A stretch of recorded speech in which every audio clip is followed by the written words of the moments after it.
Madame Maryse Aubert, responsable du secrétaire exécutif. Je suis très heureux de vous souhaiter la bienvenue à cette réunion virtuelle du Conseil interaméricain pour le développement intégré, la première sous la présidence d'Haïti. Je voudrais exprimer ma reconnaissance au docteur Vijay Kumar d'avoir accepté de participer à cette réunion dont le thème est la transformation de l'éducation dans un contexte post-Covid-19. Monsieur Kumar, bonjour et bienvenue à cette réunion. Madame Aubert, l'une des responsables du secrétaire exécutif m'informe que nous avons le quorum requis. Je lui demanderai de dresser la liste des délégations présentes par ordre alphabétique. Le secrétariat prendra note des autres délégations au fur et à mesure de leur rentrée. Madame Aubert, veuillez lire la liste des délégations présentes.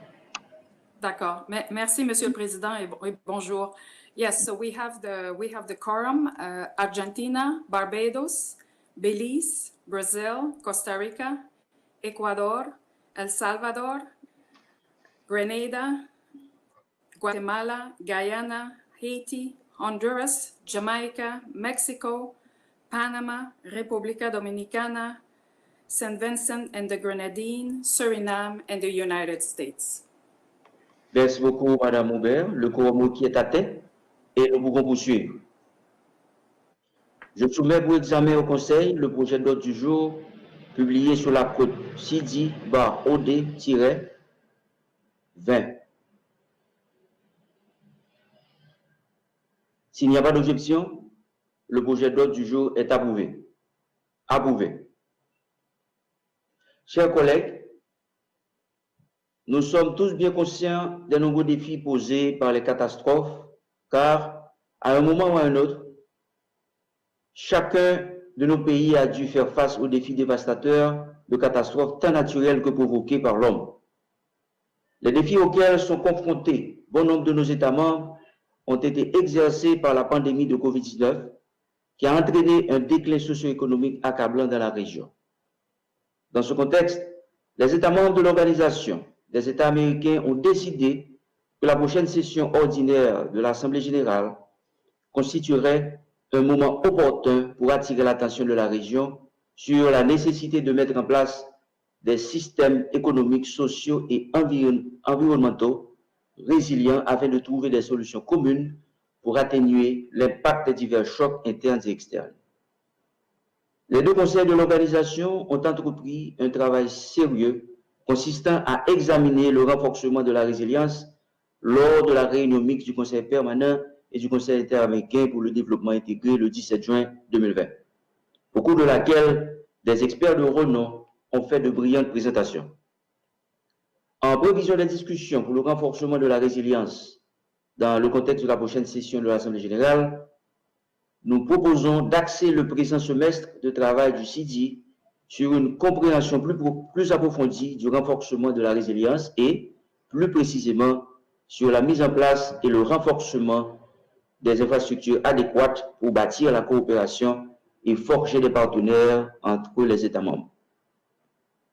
La question du renforcement de la résilience doit être comprise dans le cadre d'un contexte particulier. Pour faciliter cette compréhension, le secrétariat exécutif au développement intégré a préparé, à ma demande, une note conceptuelle sur les thèmes que nous proposons d'aborder au sein du CIDI au cours des prochains mois. À cet égard, nous proposons que le second semestre des réunions mensuelles du CIDI soit structuré comme une série de discussions entre les États membres et les principales institutions régionales dont les réalisations en matière de renforcement de la résilience sont reconnues.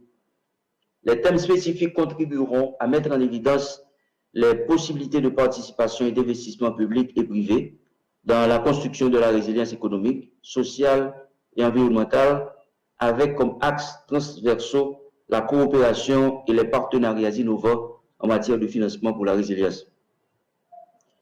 L'objectif de chaque réunion sera de fournir aux États membres de l'OEA l'occasion d'engager une discussion significative sur leur vulnérabilité économique, sociale et environnementale commune afin d'identifier les mesures concrètes qu'ils peuvent entreprendre ou poursuivre au niveau national et régional pour renforcer leur résilience face à ces vulnérabilités et de se mettre d'accord sur les initiatives en matière de coopération et de partenariat multilatéral pour renforcer la résilience afin d'éviter ou d'atténuer l'impact des chocs internes et externes dans les États membres. La note conceptuelle présente également un calendrier des réunions et les thèmes à discuter au cours de chacune d'elles. Sur ce point, je tiens à informer que puisque les dates de la prochaine session ordinaire de l'Assemblée générale sont désormais fixées au 20 et 21 octobre 2020, la réunion ordinaire du CIDI prévue en octobre sera reprogrammée pour le 13 octobre 2020. S'il n'y a pas d'objection au plan de travail et au calendrier des réunions proposées qui ont été diffusées le 16 juillet, nous procéderons à la mise en œuvre de l'ordre du jour du CIDI pour le semestre tel que proposé. Approuvé. Merci. Nous passons maintenant au point 3 de l'ordre du jour. Dans le prolongement de ce qui précède, nous commencerons à mettre en œuvre notre plan de travail sur les discussions sur les thèmes de la résilience sociale en nous concentrant sur la transformation de l'éducation dans un contexte post-Covid-19. Comme nous le savons, la pandémie de Covid-19 nous a obligés à repenser la manière dont nous éduquons nos étudiants à tous les niveaux. Des systèmes scolaires entiers sont déjà passés à l'apprentissage en ligne pour le court terme, tandis que d'autres ont dû modifier leurs horaires et leurs installations pour tenir compte de la distanciation sociale. Dans chaque cas, les décideurs évaluent la nécessité de poursuivre l'éducation et les risques sanitaires présentés par la pandémie.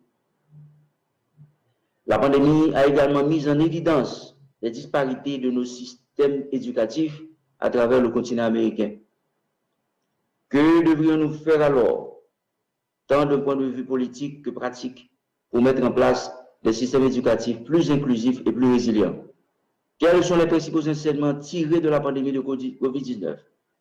Et comment faire en sorte d'y remédier à l'avenir? Pour entamer nos discussions, j'aimerais introduire M. Vijay Kumar, directeur exécutif de J-WEL Education Lab et doyen adjoint pour l'école ouverte du Massachusetts Institute of Technology. M. Kumar est à la tête de l'innovation technologique dans l'enseignement au MIT depuis 22 ans. Auparavant, il a été doyen associé principal de l'enseignement de premier cycle du MIT, vice-recteur et directeur de l'informatique universitaire. Il est aussi membre du comité consultatif du corps enseignant pour l'Open Courseware du MIT et a été le directeur exécutif des technologies éducatives au MIT. Membre du comité directeur d'AIC Campus, l'alliance MIT-Microsoft, et chercheur principal de l'Open Knowledge Initiative. Les recherches de M. Kumar et ses missions de conseil portent sur la stratégie, la planification et la mise en œuvre d'innovations technologiques à l'échelle mondiale. M. Kumar, merci d'avoir accepté l'invitation à participer à cette rencontre avec nous. Je vous accorde la parole.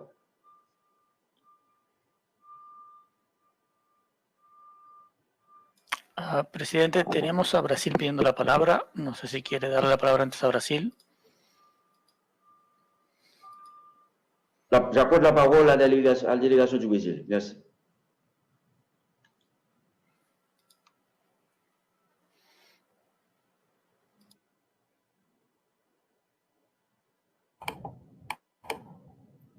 Obrigado, presidente. O Brasil tinha pedido a palavra ainda no item anterior. Enfim, posso fazer minha intervenção agora ou após a intervenção do convidado. Fica a seu critério, presidente. Merci. Je vais suggérer de faire votre intervention après l'intervention de M. Kumar. D'accord? Perfeito. Ok. Sim, sim. Obrigado. M. Kumar, vous avez la parole.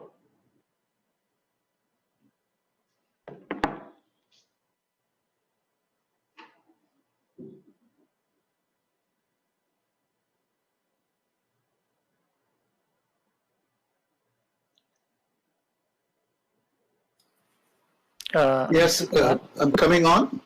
Give me. Okay, yes, you have to activate your camera yes, now. I'm there, but I'm trying to share my screen also.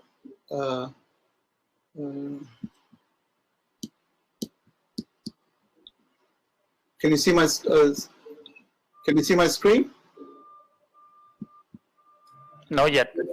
Pas encore? Yeah. Give me a second here.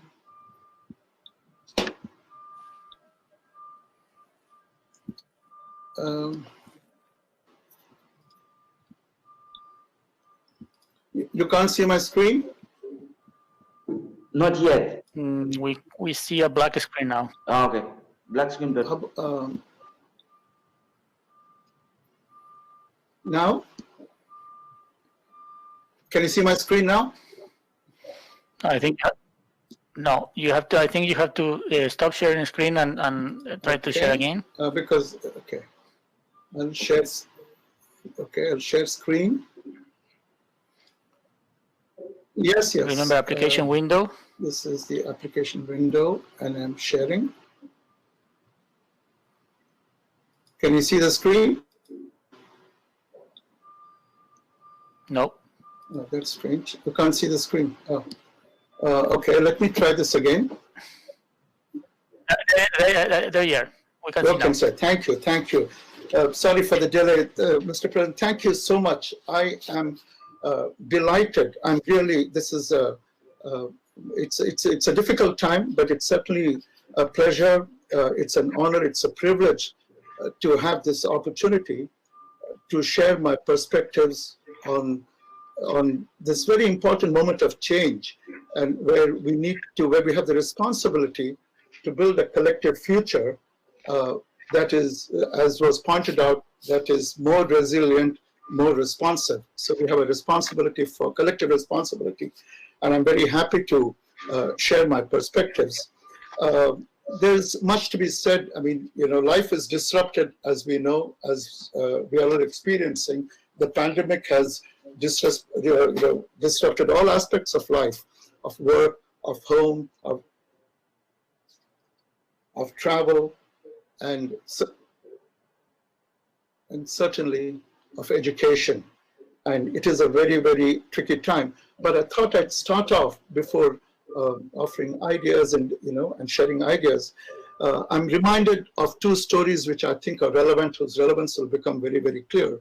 One is a personal story very close to home, in fact, about home, that I'll share.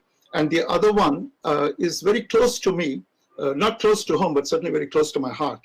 So the first story is about my home. I live in a place in Lexington, Massachusetts, which in a house that was built in 1927.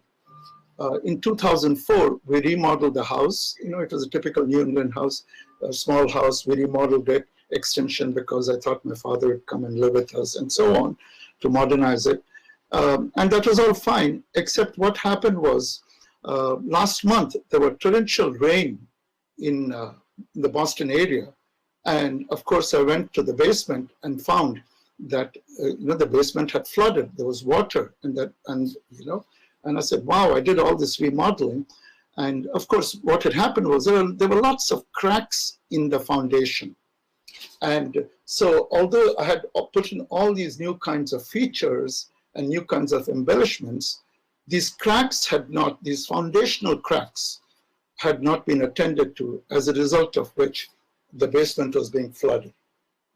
And its implications will become clear as you know what I'm talking about, that several of these situations that we are experiencing have those that have existed before, but have been brought into sharp relief by the pandemic. And we'll talk more about that. The second story is, like I said, very close to my heart. It is a story about Haiti. And in 2010, after the very, devastating earthquake, a good colleague of mine, Michel de Graaf, approached me. I had just given a talk on open education, and he said, Vijay, we have to work with Haiti. And so we started a project which has now become the MIT Haiti Initiative.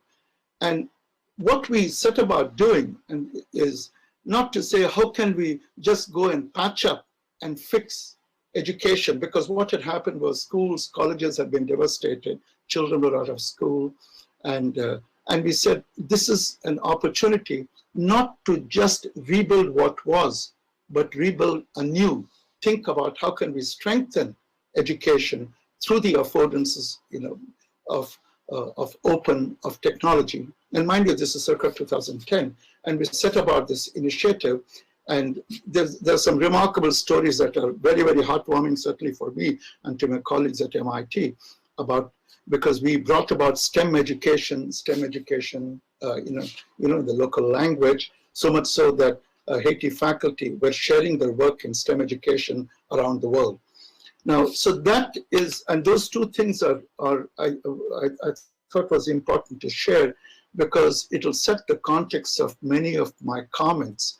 So we know this. We know that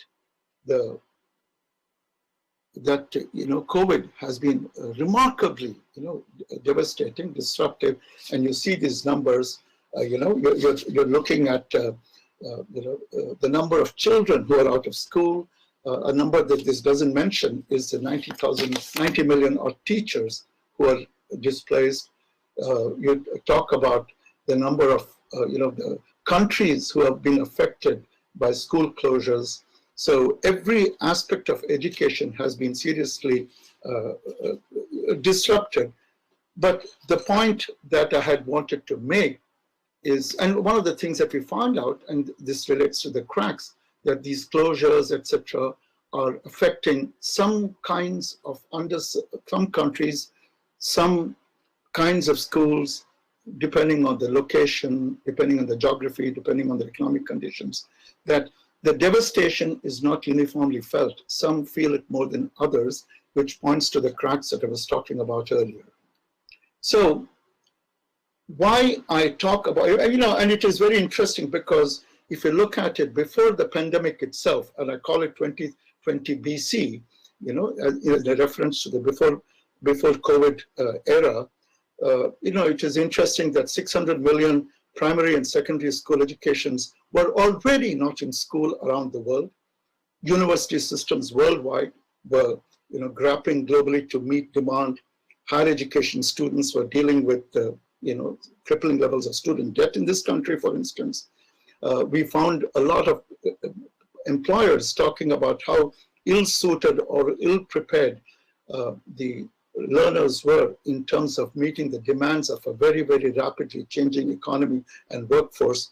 So as technological and economic changes were transforming the skills needed for work, and in fact, the nature of work itself was changing, and people are finding it difficult to upskill themselves from where they were. And the situation is pretty fragmented, and what people felt was there was a very fragmented education system and a very disconnected learning ecosystem. And the slide that you see before you of 2020 BC, this is from a presentation I was making in Peru, just when I was coming back. This was late January, February, and before the big impact of the COVID, before the COVID had made its presence very conspicuous.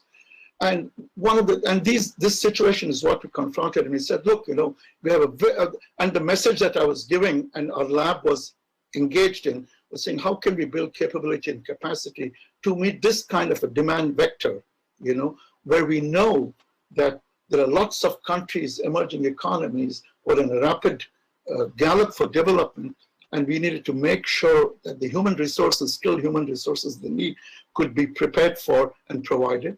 We also needed learning competencies, learning outcomes to be adapted to meet the kind of agile workforce needs that were surfacing. And here when I talk about it, I'm always reminded a good colleague of mine, a friend of mine, who talk about the shift that was happening through the centrality of digital and virtualization in the workplace. He'd say, Vijay, when we were growing up, when we learned geography or history, we saw maps, we saw atlases.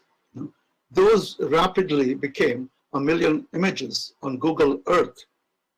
Today, that's an intelligent GPS-based service on my watch. So if you look at it, every hard product is being, through the effect of this technology, being transformed into a soft virtual service. What are the implications for the skills that we need in order to support that transition? What do our learners, current and future, need to be preparing for this kind of a change when every hard product, and it really made the case very, very vivid that we needed to be providing learning which allowed the learner to be agile, to be adaptable, to not only respond to a changing workforce, changing economy, but as we like to say, to inform and shape that economy. Then I would talk about the opportune moment and about that we have a whole new generation of non-traditional learners. And when I was talking about non-traditional learners, so this is not about the millennials that we're just talking about. This is about the adults who are in jobs where they need to transition. These are about people who are returning to work, about the gig worker, the folks who are doing the Ubers and the distributed services, the undertrained, the underemployment, people who are displaced either because of social political crisis. I'll point out later on, we do a lot of work in Jordan with refugees, refugee teachers. So, but it was not just about the people who are displaced because of a social political crisis, but people who were locationally displaced, vocationally displaced, because they were in jobs and they could not have access to educational opportunities that would allow them to either upskill or transition in their jobs. That was the new learner. And we said, look, this is a demand that we are facing. And of course, the COVID-19 crisis and all of those facts, again, the cracks, it has exacerbated, it's brought to sharp relief, right? And so what I had at that time talked about as an opportune moment for educational transformation is now a critical moment. This is no longer a nice to have, it is a must have, and it becomes very apparent in the conversations that we're happening around the world. So all those things that are listed about agility, about new skills, are certainly as relevant now, but they have become very, very critical. We need the competences for the new post-COVID economy. So 2020 PC is what I described, the launch of this new era, and we heard the president, in welcome refer to it, that we have to make sure that there is not only continuity in the learning process, but these dimensions of inclusion, equity, and dare I say, very, very importantly, quality at scale have to be met. Now, in all fairness, people have galloped to respond to the situation.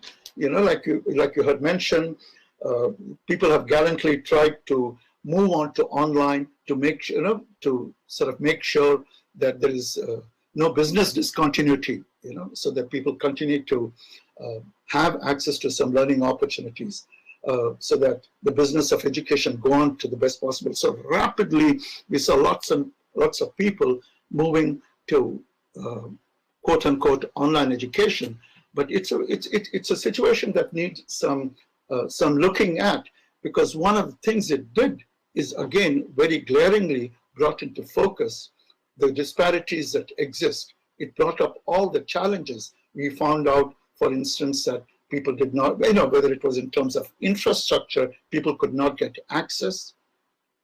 It found out that teachers were not prepared to teach online capabilities, capacities.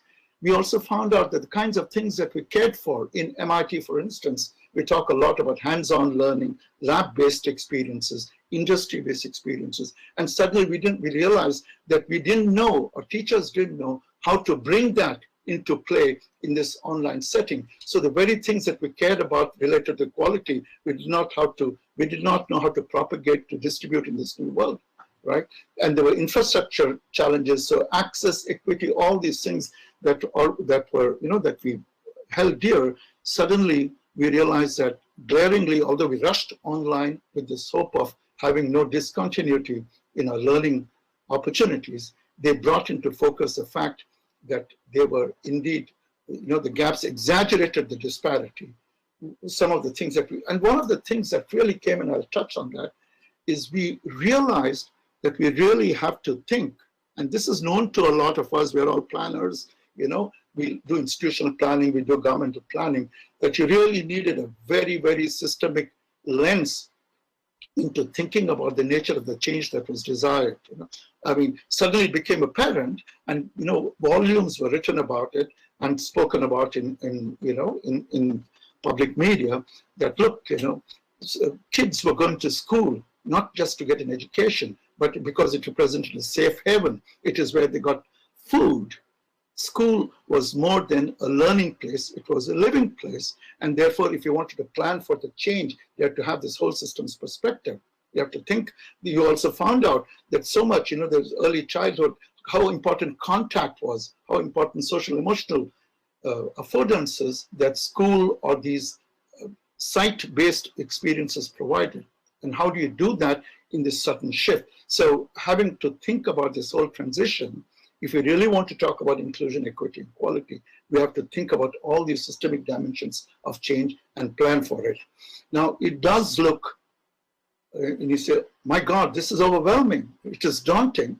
And well, it is, but I'm an optimist, you know. I like to point out whenever I talk with Cecilia and so on, I'm a futurist, and we say that a futurist is not someone who predicts the future, but who makes future possibility real for others. And this is where I think collectively, this group, what we're trying to do is imagine what preferred futures, given what you value, is like, and also implement that future, recognizing that it has many dimensions, it requires a systemic orientation. And why I feel not, even if, why I don't feel paralyzed, even if daunted, is because we have been seeing that there's a whole bunch of supply-based affordances that we have that make these future possibilities certainly achievable, or put us in the right pathway to achieve some of these. So I like to categorize my supply side factors in three categories. I said, look, you know, one of the things that we have that at our disposal, right, is the increasing amount of what we call digital learning innovation, represented through the increasing centrality of digital in our education systems, in our learnings. And when I talk about digital learning innovation, as I'll point out, it is across the spectrum of the value chain of learning, from how courses are constructed, how lectures are delivered, how labs are done, to even how credentials are offered, right?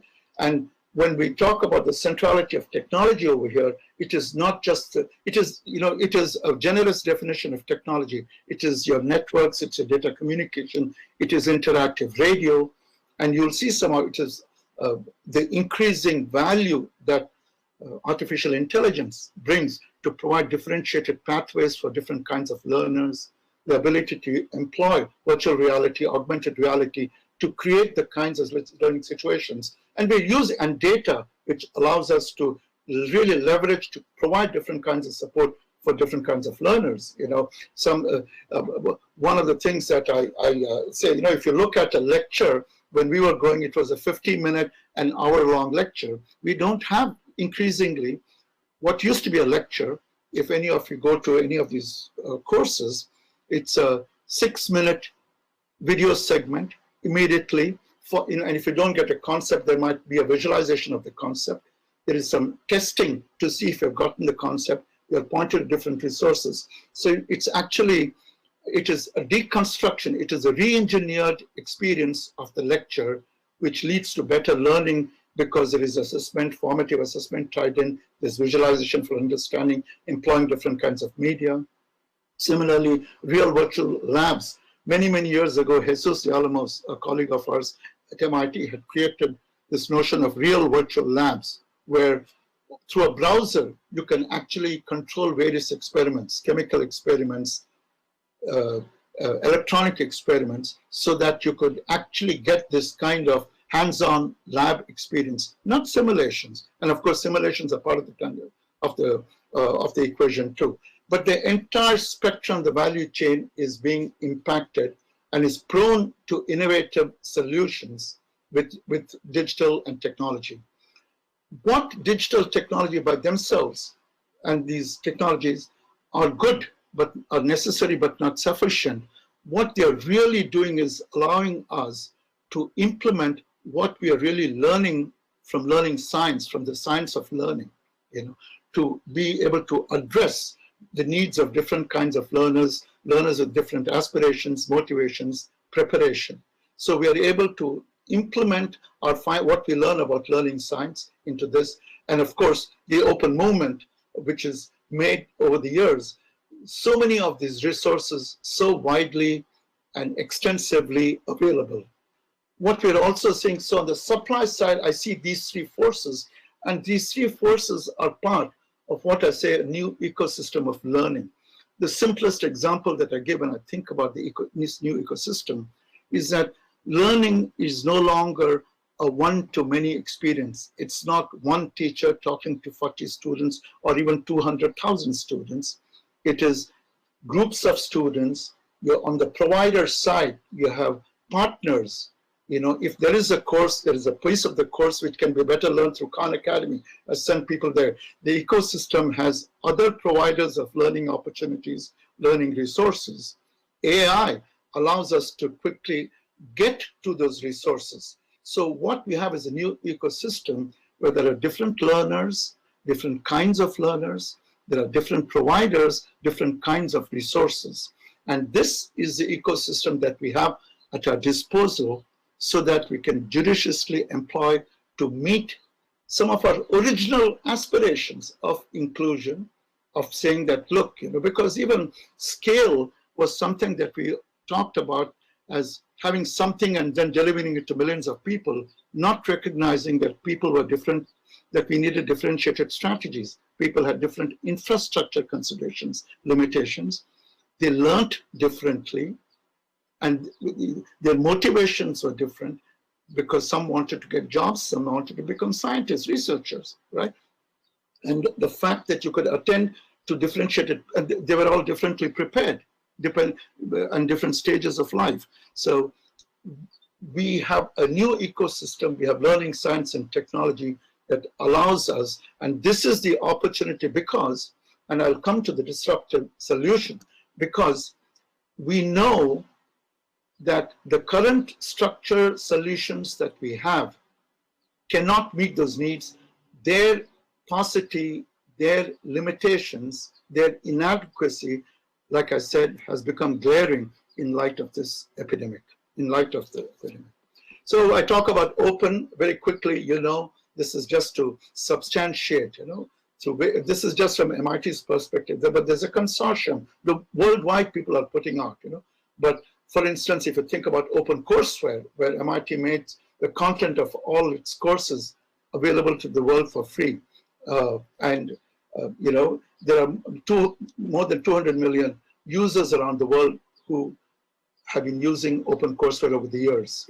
We have MITx courses. There are different kinds of professional learning opportunities. And like I said, this is just from MIT alone. If you start thinking about the Coursera's of the world, if you think about the Open Course Consortium, what people around the world have been putting out, you see the sort of the extent to which you have resources available, open resources available. I talked about the science of learning, and this is a very important thing, and I don't want to go into great scientific detail over here. What I want to point out is we are learning a lot from brain science, from cognitive science, about how people learn. We have, for instance, I point to this fact that, we always used to talk about learning curves. We didn't realize that they were forgetting curves, right? So it was not, so the intent is how do you decrease the slope of the forgetting curve? Because learning is not just about quickly grabbing content and then regurgitating it immediately. It is about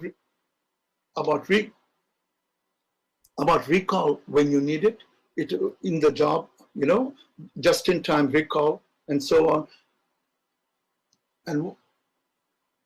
And what you find out is that there are lots of stuff about mind wandering, about retrieval, about forgetting curves that allows us to reconstruct the learning experience. And this is where technology comes in very, very handy. It allows us to implement what we find out from learning science, how to modularize your content, how to have 6-minute video segments, how to interleave that with practice, how do we judiciously combine on-site and online so that you can attend to the learning needs of different kinds of audiences, so you can provide differentiated learning practices for different kinds of learners. So my assertion, my thesis to you is that these factors on the supply side allow you to really come up with disruptive innovation across the spectrum so that you can really provide quality learning opportunities at scale so that you can change the world of learning and through that change the world through this new kind of learning. And I want to speak just to the term. It sounds like a pretentious term. We all use disruptive very loosely. For me, disruptive is about structural change. So when we talked, to give you an example, when we talked about open education in the early days, and this is, I'll give credit to Sir John Daniels, who was then the Chancellor of the Open University System and is a very big open education aficionado. And he pointed out one of the things that open education did is break this structural relationship between access, cost, and quality. Our going-in proposition used to be that these were immutable. There was an immutable relationship between access, cost, and quality. Meaning, if you had great access, quality would go down, therefore leading to exclusive schools. If you had great quality, you would incur disproportionate cost. And what we said, what open education pointed out, that you could actually have great access without sacrificing quality. You could have great quality without a proportionate increase in the cost. The triangle, this immutable triangle, was indeed mutable, and it could look more like a scalene triangle. Great access, great quality, but not necessarily great cost. So these, when you break these existing structural relationships, then you are talking about disruption. And it is this kind of breaking of structural relationship between our existing elements of education that we're taken for granted that will provide us the solutions that we need in order to come up with what was laid out as an aspiration, to come up with resilient, responsive, new educational systems, new learning opportunities that can, fortify us for the future that we want to see, right? So this is, so I've already pointed out the relationship between learners, institution, resources, and you'll see in the examples about credentials, about courses, who offers courses. You have an ecosystem, you have disaggregation of providers. So we are already displaced learners, our learners are sitting at home or at work, right? So the structural relationships that we had taken for granted are rent asunder, and this is a force that we have to employ in thinking about the future. So this I wanted to point out because this is where our solution strategy. I'll give you some quick examples over here. Many of you might have heard about the MicroMasters program that was launched a few years ago at MIT. The MicroMasters, and really it blends a lot of these about the aspirations of open, the affordances of technology, and it also tells you how you have disruptive innovation across the spectrum. So a MicroMasters program, these are graduate programs. There are online credentials that you get. Every MicroMasters program has 5, it's a sequence of 5 courses, it's sometimes 3. And they're all available online. People take them online, but it has variations. Some people who complete the courses very successfully have the option to come and spend a semester either at MIT or in one of the partnering institutions to get a terminal degree in that field it exists. Right? The most popular one, of course, of this was the supply chain management course. Let me go back to the thing. But it was in supply chain management. Now there are courses in advanced manufacturing, in economics, in developmental economics. There's about 5 or 6, in data economics of development, principles of manufacturing, in data science that are widely popular. And the interesting thing over here, these online credentials, so there are different ways in which credentials are being offered, and the marketplace is working with its feet. Industry leaders are recognizing these credentials. Other institutions are saying, look, you can take those courses and do your one semester at my institution. There are universities who are making the MicroMasters courses part of their degree programs. I'm thinking about American Institute in Cairo, where the developmental economics course is part of them, is part of the Masters in Economics. So this is an example of where across the chain there is disruption. The courses are online, which are drawing upon what you learn from learning sciences, etc. The credentials are online, and you have a whole different way of thinking what you offer.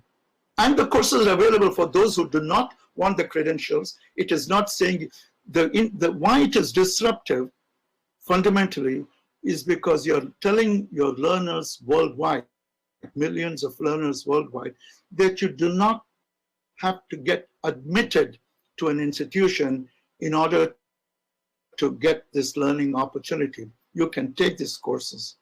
If you want a particular kind of credential, then you have options over here. But it is inverting the admissions process. You don't have to get admitted to learn to do skills development. You have disaggregated, defactored, and that's the kind of structural disruption. MicroMasters, it's the app inventors. Gyan, this is one of our members, Intelligent Machines Lab members of J-WEL, who is an AI to provide different skills-based pathways for learners. We, for the last 2 years, we use this tech to offer digital diplomas across, so that people can take their courses from different places. This is blockchain technology essentially, so that you can have distributed credentials and your learner controls the ownership of those credentials. So you're not beholden to institution to give those credentials, right? You have access to them when you go. It allows this kind of mobility for learning that we will be requiring in this new world that we are walking into. Virtual reality. We, for instance, one of our faculty, we created virtual reality-based environments so that teachers who are going into teaching situations can get a sense of how they can induce bias.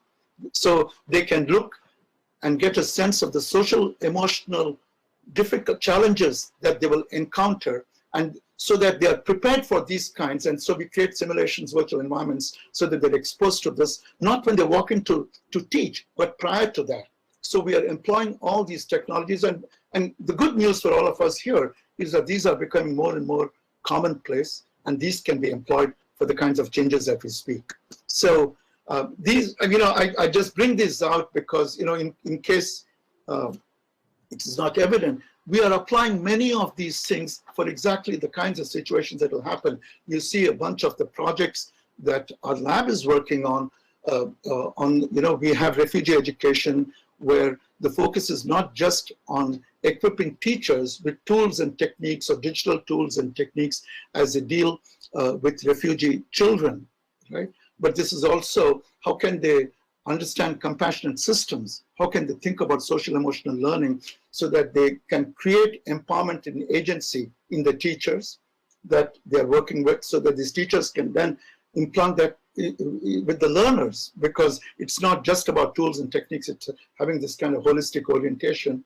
Los Angeles, we are working where we can think about digitally enabled active learning practices, and Los Angeles is reforming its engineering curricula based on these kinds of techniques that we're advancing over here. A very favorite project of mine, CLICS, the Connected Learning Initiative in India, where we set out to use different kinds of technologies, edX, WhatsApp, or the open source version of WhatsApp, Telegram, so that we could get to where teachers are, the communities where teachers are, networks, simulations, visualizations, active learning practices. And this is sort of like the Haiti project, where we wanted to bring active learning practices for increasing the quality of STEM education for underserved learners. So and you're looking at the numbers, the pilot in this 1,100 schools in 4 states. By the way, this project got the UNESCO award for the best ICT project in education. So this is 1,100 schools, and we are judiciously combining on-site and online. And this is, when I say underserved schools, these are the government schools. These are in 4 states in India, different languages, very, very challenged economically. These are underserved, displaced learners in schools. And we are beginning to see the impact already in terms of learning outcomes. And this is becoming a model that is finding a lot of interest and traction in other countries as well. So these are the kinds of things that are going on that reflect what I'm trying to point to. I want to bring you to today when I talk about this. When I think about it. Yes. Yes. Pour bien profiter du temps, j'aimerais vous demander de, right. de conclure dans quelques minutes, s'il vous plaît. So I'm into my last 2 slides. Yes, certainly. Thank you. Certainly, and I'm towards the end. This is why this is to today. We want to talk about this. You know, connections. We have something called J-WEL Week, which we run every year, where our members from 33 countries come. Just before I was coming back from Peru, and I said, look, we have to go online because suddenly the news about COVID, and we did this as an online event, J-WEL Connections. And I want to point out that we did this as an online event on the fly. And some of the things that is very, very relevant over here, because it points to the future, is that what used to be a week's event became a 1.5 month long event. It was flexible in terms of time. We had 291 registrants. There were upwards of 2,500 people in attendance at different times, videos, etc. But the most significant thing is that it presented alternative models of using online on-site for this new world. So much so that a couple of the members, in fact, one of the people from Colombia, I remember she said, this is like looking at a microcosm of our future. This is the future we're walking into.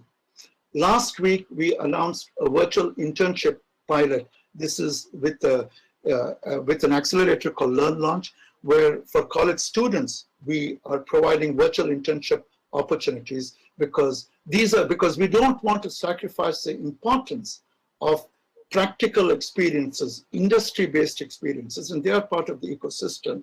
And we're saying, how can we do that through virtual internship? Full Steam Ahead is a program that is actually announced to UNESCO also, where we are providing the world over experiences and events about how to do hands-on learning in school. How do you think about STEM education, which requires hands-on contemporary practice, but how do you do that in an interesting way across schools, which are challenged, which are in different places. So these are the kinds of things that describe the new ecology. And when I look ahead, this, you know, it's almost like a summary when we're saying, look, this is a watershed generational moment in the future of education that we cannot afford to miss.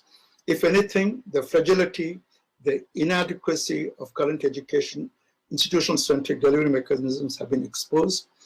We really have to look at a systemic orientation towards this, to this kind of change. And these are the things, and that's because a lot of the stuff, digital has moved from the center. We're looking at disruptive innovation. We're looking from on-site to blended learning experiences. So the university is no longer at the center. We're looking at distributed, disaggregated metaversities, ecosystems. We're talking, if Connections pointed out anything, it said you don't have to be limited to a week. You don't have to be limited to 2 years, 4 years. You can have lifelong membership where people can come in, do different kinds of skills. Autonomous learning, we go seek out our resources in a guided fashion from different kinds of providers. The shift to autonomous learning, even now, whenever I mention something, we quickly go to and check out Google, right? Much of the onus of learning is not also shifted to the learner, and our focus needs to be to to design, co-design systems and affordances and scaffolding so that the autonomous learner can be better served. I like to say that distance education, remote learning online used to be a second-class citizen. And what we are moving into a world, we're saying that's the way to deliver quality education at scale, where scale is not just taking one thing and serving millions, but taking many things and serving it to many different kinds of people with different learning needs at different points in their time, different points in their career. And it is a real systemic orientation. And this is exactly what was said in the introduction. You have to think about what is that we need to change in terms of policies, practice, in terms of our orientation, in terms of infrastructure. And I did want to mention that I'm really looking to work with you all. In fact, we have organized a symposium on August 12th, but I hope that there'll be a lot of representation from your countries where can examine these dimensions of readiness. How do we as institutions, as countries, get better prepared to be more responsive to this inclusive, new, renewed future that we're looking at? And so I'll just leave it at that this is a symposium, and I'll open myself. I want to thank you all for being a very, very patient audience as I shared these perspectives. I hope you find them useful, and I will make myself available for any kind of questions that you might have. Thank you.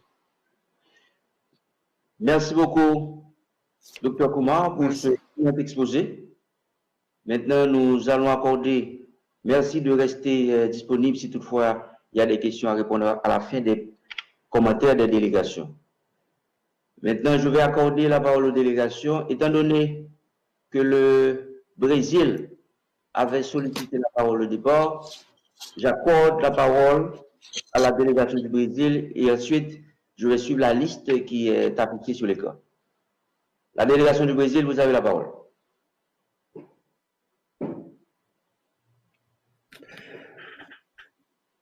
Obrigado, senhor presidente.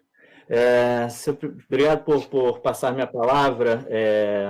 De fato, nós havíamos pedido a palavra no item anterior, então, enfim, agradecemos pelo gesto de passar-nos a palavra.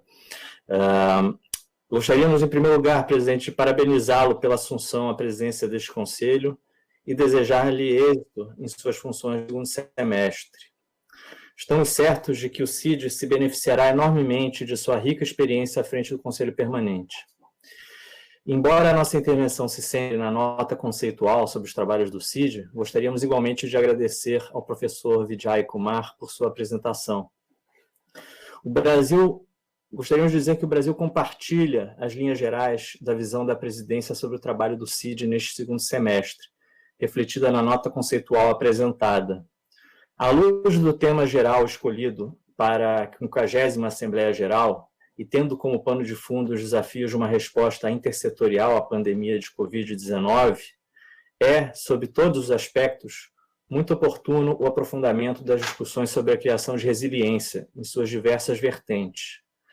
Acreditamos que, por ser a temática da resiliência historicamente mais afeita ao pilar do desenvolvimento integral, o CIDI deve funcionar como espaço para a criação de massa crítica para ajudar a orientar conceitualmente os debates preparatórios para a Assembleia Geral, sem prejuízo das discussões nos órgãos responsáveis pelos demais pilares. Senhor presidente, gostaríamos de fazer duas observações gerais que, de nossa perspectiva, ajudam a colocar a discussão sobre resiliência no caminho que julgamos mais acertado. Em primeiro lugar, seria importante nos afastarmos da tendência, que parece particularmente forte na UEA, de descolar o conceito de resiliência dos debates mais amplos sobre desenvolvimento.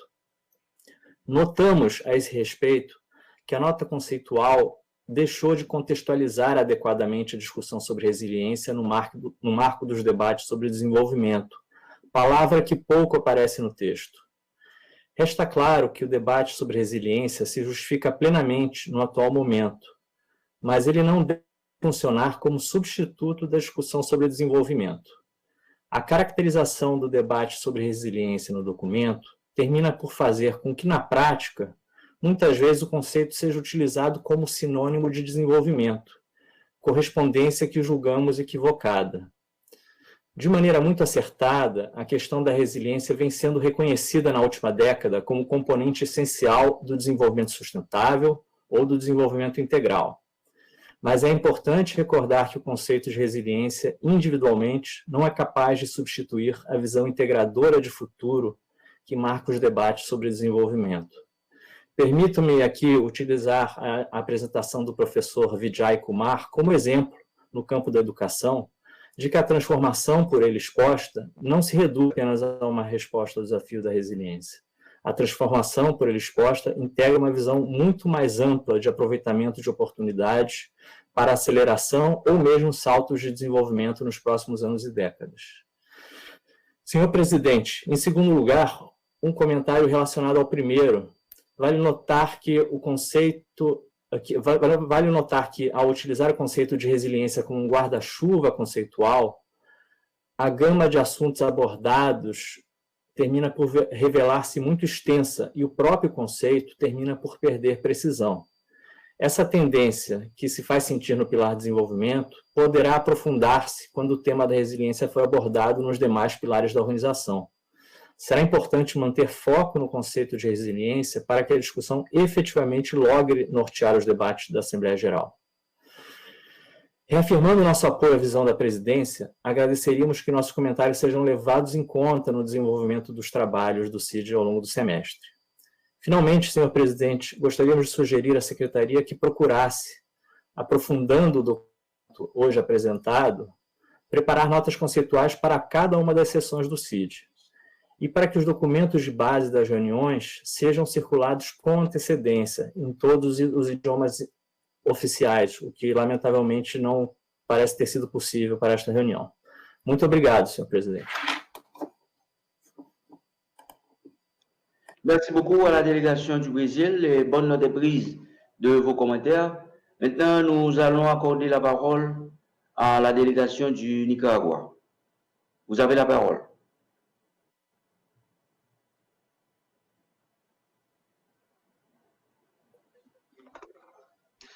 Muchas gracias, señor presidente, embajador Charles, colega Maris Roberts, siempre por su gentileza, su apoyo en todo el trabajo que realizamos.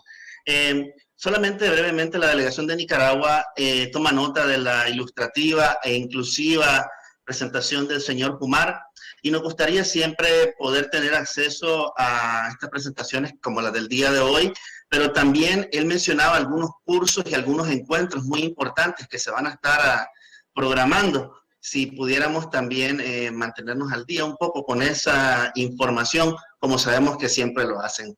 Muchas gracias.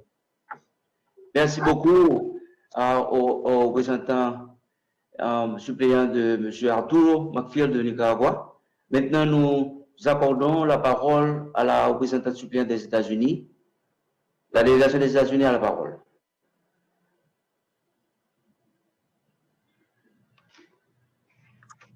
Thank you very much, Mr. Chair. Good morning, colleagues. If this is the first time I'm taking the floor, I'd like to congratulate Ambassador Charles on his chairmanship.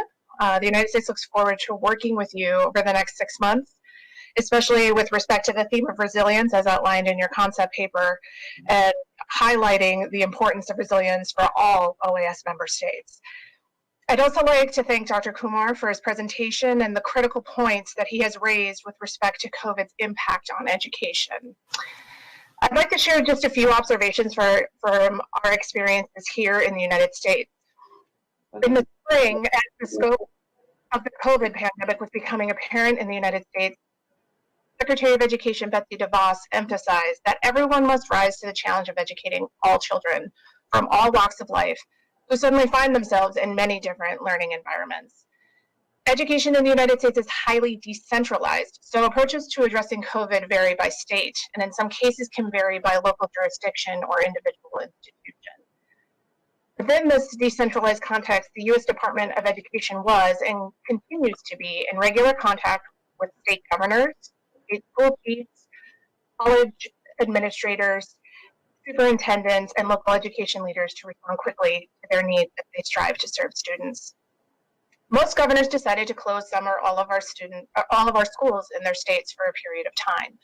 As schools began to close, Secretary DeVos released information making clear the expectation that education should continue for all students. The transition to distance and online learning was expected to happen quickly, and emphasis was placed on continuing to provide meaningful instruction and supports for children with disabilities. In response, schools and states implemented creative approaches and worked through practical realities to help students continue learning, which I think is a theme that Dr. Kumar hit on in his presentation of the ways that we can go about implementing distance learning. For example, in remote Colorado mountain towns without internet connectivity, teachers put together weekly learning packets and held office hours by phone to help their students when they encountered problems with schoolwork. South Carolina deployed buses with mobile Wi-Fi hotspots to help kids in remote areas access learning that way. At the start of the outbreak, the U.S. Department of Education immediately gave institutions of higher education flexibility in transitioning to an online learning environment. It also continued to work to promote short-term programs and apprenticeships, so workers have these additional options as they look to come back stronger than ever from these momentary setbacks. At this time, the Trump administration and the U.S. Department of Education are actively working with governors around the country to make sure that schools and higher education institutions can reopen safely and responsibly. Reopening schools is important for a number of reasons. For example, the American Academy of Pediatrics has noted that the impact of in-person learning for basic and secondary students can be profound, and this can be particularly important for children with special needs. To that end, the Centers for Disease Control and Prevention continues to provide updated guidance for U.S. schools and campuses. The federal government will continue to support the efforts of states, local communities, and institutions to allow students to return safely to their schools and campuses. In closing, I'd like to highlight that the Department of Education has compiled information regarding its policies response to COVID, as well as various online resources on how to help support learning during the pandemic. That information can be found on the Department of Education's website at ed.gov/coronavirus, and it will continue to be updated on an ongoing basis. We hope you find our experiences useful, and we again thank Dr. Kumar for his presentation. Thank you. Nous remercions à la délégation des États-Unis. Maintenant, nous accordons la parole à la représentante permanente du Panama, l'ambassadrice Maria Robert. Madame l'ambassadrice, vous avez la parole. Gracias, señor presidente. Embajador Charles, me complace mucho verlo presidir esta sesión ordinaria del Consejo Interamericano de Desarrollo Integral. Le deseo éxito, como éxito tuvo al presidir el Consejo Permanente, y sepa usted que cuenta con la delegación de Panamá para esta importante tarea en este semestre. También quiero felicitar al doctor Kumar por sus reflexiones sobre innovación educativa sostenible y los retos mencionados para integrar la información tecnológica y los nuevos servicios de comunicación a la educación. Sobre todo, aprecio el énfasis que ha puesto el doctor Kumar en ese vínculo entre educación abierta y el cambio estructural que realmente necesitamos y tenemos que apostar en este periodo post-COVID, post-pandemia. Al respecto, deseo resaltar que el señor presidente Laurentino Cortizo ha determinado como desafío nacional el combate a la pobreza y la desigualdad, la sexta frontera, proponiendo la educación de calidad en valores y para la vida como la estrella que debe alumbrar el plan gubernamental. En este marco, el Ministerio de Educación, mediante un intenso proceso de construcción participativa en febrero, presentó el Plan Estratégico de Educación 2019-2024. Sin embargo, tras la llegada de la pandemia del COVID a Panamá, se tuvo que tomar la difícil decisión de cerrar todos los centros educativos públicos y privados desde el 12 de marzo. Este cierre de los centros escolares ha impactado a la comunidad educativa panameña en dos vías: la continuidad de los servicios educativos y los procesos de enseñanza-aprendizaje, pero también la provisión de apoyos sociales y extraescolares a través de la escuela, como el vaso de leche, la galleta nutricional, los almuerzos escolares. Creo que en un hemisferio como el nuestro tan desigual, compartimos esta situación con el cierre de los centros escolares. En nuestros países hay niños y niñas que conocen que hambre se escribe con H, no por las clases de ortografía, sino porque la sienten en los estómagos. Y ese es uno de los puntos importantes que tenemos que tomar en cuenta para el trabajo de esta Secretaría. En respuesta a la crisis educativa, se presentó el plan de acción La Estrella de la Educación no se detiene, que será implementado en 6 fases que incluyen soluciones inmediatas en el corto, mediano y largo plazo para mitigar el impacto de la crisis en el aprendizaje de los estudiantes, entre las cuales brevemente destacaremos las siguientes. Se creó el programa Conéctate con la Estrella, a través del cual se brindan clases diarias mediante radio y televisión, gracias a una alianza con 8 canales de televisión y 13 radioemisoras de cobertura nacional, alcanzando una audiencia hacia finales del mes de junio de casi 1 millón de personas. Se han implementado diversas iniciativas y proyectos que usan recursos educativos digitales y educación remota, logrando así que estudiantes estén conectados a través de plataformas, aplicaciones tecnológicas, medios impresos en escuelas de los sectores oficiales y particulares. El 20 de junio pasado inició el último periodo de clases del 2020 en modalidad no presencial, poniéndose en marcha el Proyecto Nacional de Educación Multimodal STER, una plataforma de educación virtual 100% local, adaptada al currículo nacional por diversos profesionales de la educación y tecnología, y cuyo diseño estuvo liderado por la Autoridad Nacional para la Innovación Gubernamental. En esta primera fase, la misma beneficiará a más de 32.000 estudiantes graduandos del 12º grado, tanto en zonas remotas como urbanas. Asimismo, Meduca tiene a disposición otros recursos educativos para padres de familia, docentes y estudiantes en el portal Educa Panamá, a través del cual comparte los módulos y guías didácticas y dispone de material educativo. Más de 100.000 personas visitan a diario la página y se cuenta con 6.000 visitantes por jornada. Este portal forma parte de la Red Latinoamericana de Portales Educativos RELPE, conformada por 18 países. Antes de finalizar, quiero reconocer la labor de la Secretaría Ejecutiva para el Desarrollo Integral, con iniciativas en educación que han sido de suma importancia para mejorar las capacidades humanas e institucionales de las autoridades del hemisferio. Y en particular agradecer los esfuerzos desplegados por la Red Interamericana de Educación Docente. La pandemia ha sido un desafío para todas las naciones del mundo y en cuanto a los sistemas educativos, ha obligado en corto tiempo a adecuarnos, a innovar, transformar y seguir utilizando la creatividad humana para que la enseñanza fluya y no deje a nadie atrás, y mantener vivas las palabras del libertador Simón Bolívar: las naciones marchan hacia su grandeza al mismo paso que avanza su educación. Muchas gracias, presidente. Merci beaucoup, Madame l'ambassadrice, pour cet exposé. Bonne note prise. Maintenant, nous accordons la parole à la délégation d'El Salvador. La délégation de Salvador a la parole. Madame la representante intérieure.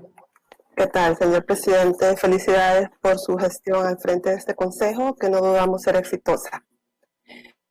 Agradecemos también la inclusión de este tema tan relevante en el contexto actual, así como la interesante presentación del doctor Kumar. La crisis provocada por el COVID-19 ha impactado a los países en todas sus áreas, incluida el área educativa. Por ello, el Ministerio de Educación, Ciencia y Tecnología de El Salvador ha reforzado su actuación en materia preventiva y de respuesta a través de un enfoque múltiple que permita garantizar el acceso y continuidad educativa para los señora Acevedo, perdón, pero la estamos escuchando muy mal. A ver si puede... Un segundo. ¿Ahora? ¿Está mejor? Ahí sí. ¿Está mejor ahora? Gracias. Ok.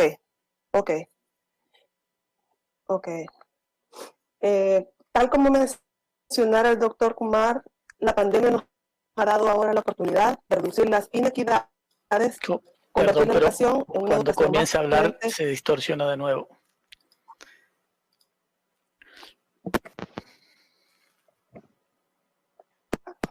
¿Será el micrófono? Tal vez ¿Se ahí escucha ahora, mejor? ahí tal vez sí. La Y tal vez un poco ¿Se más escucha despacio, mejor? si puede haber un poco más pausado, Bueno, tal vez retomo. quede mejor. Muchas gracias.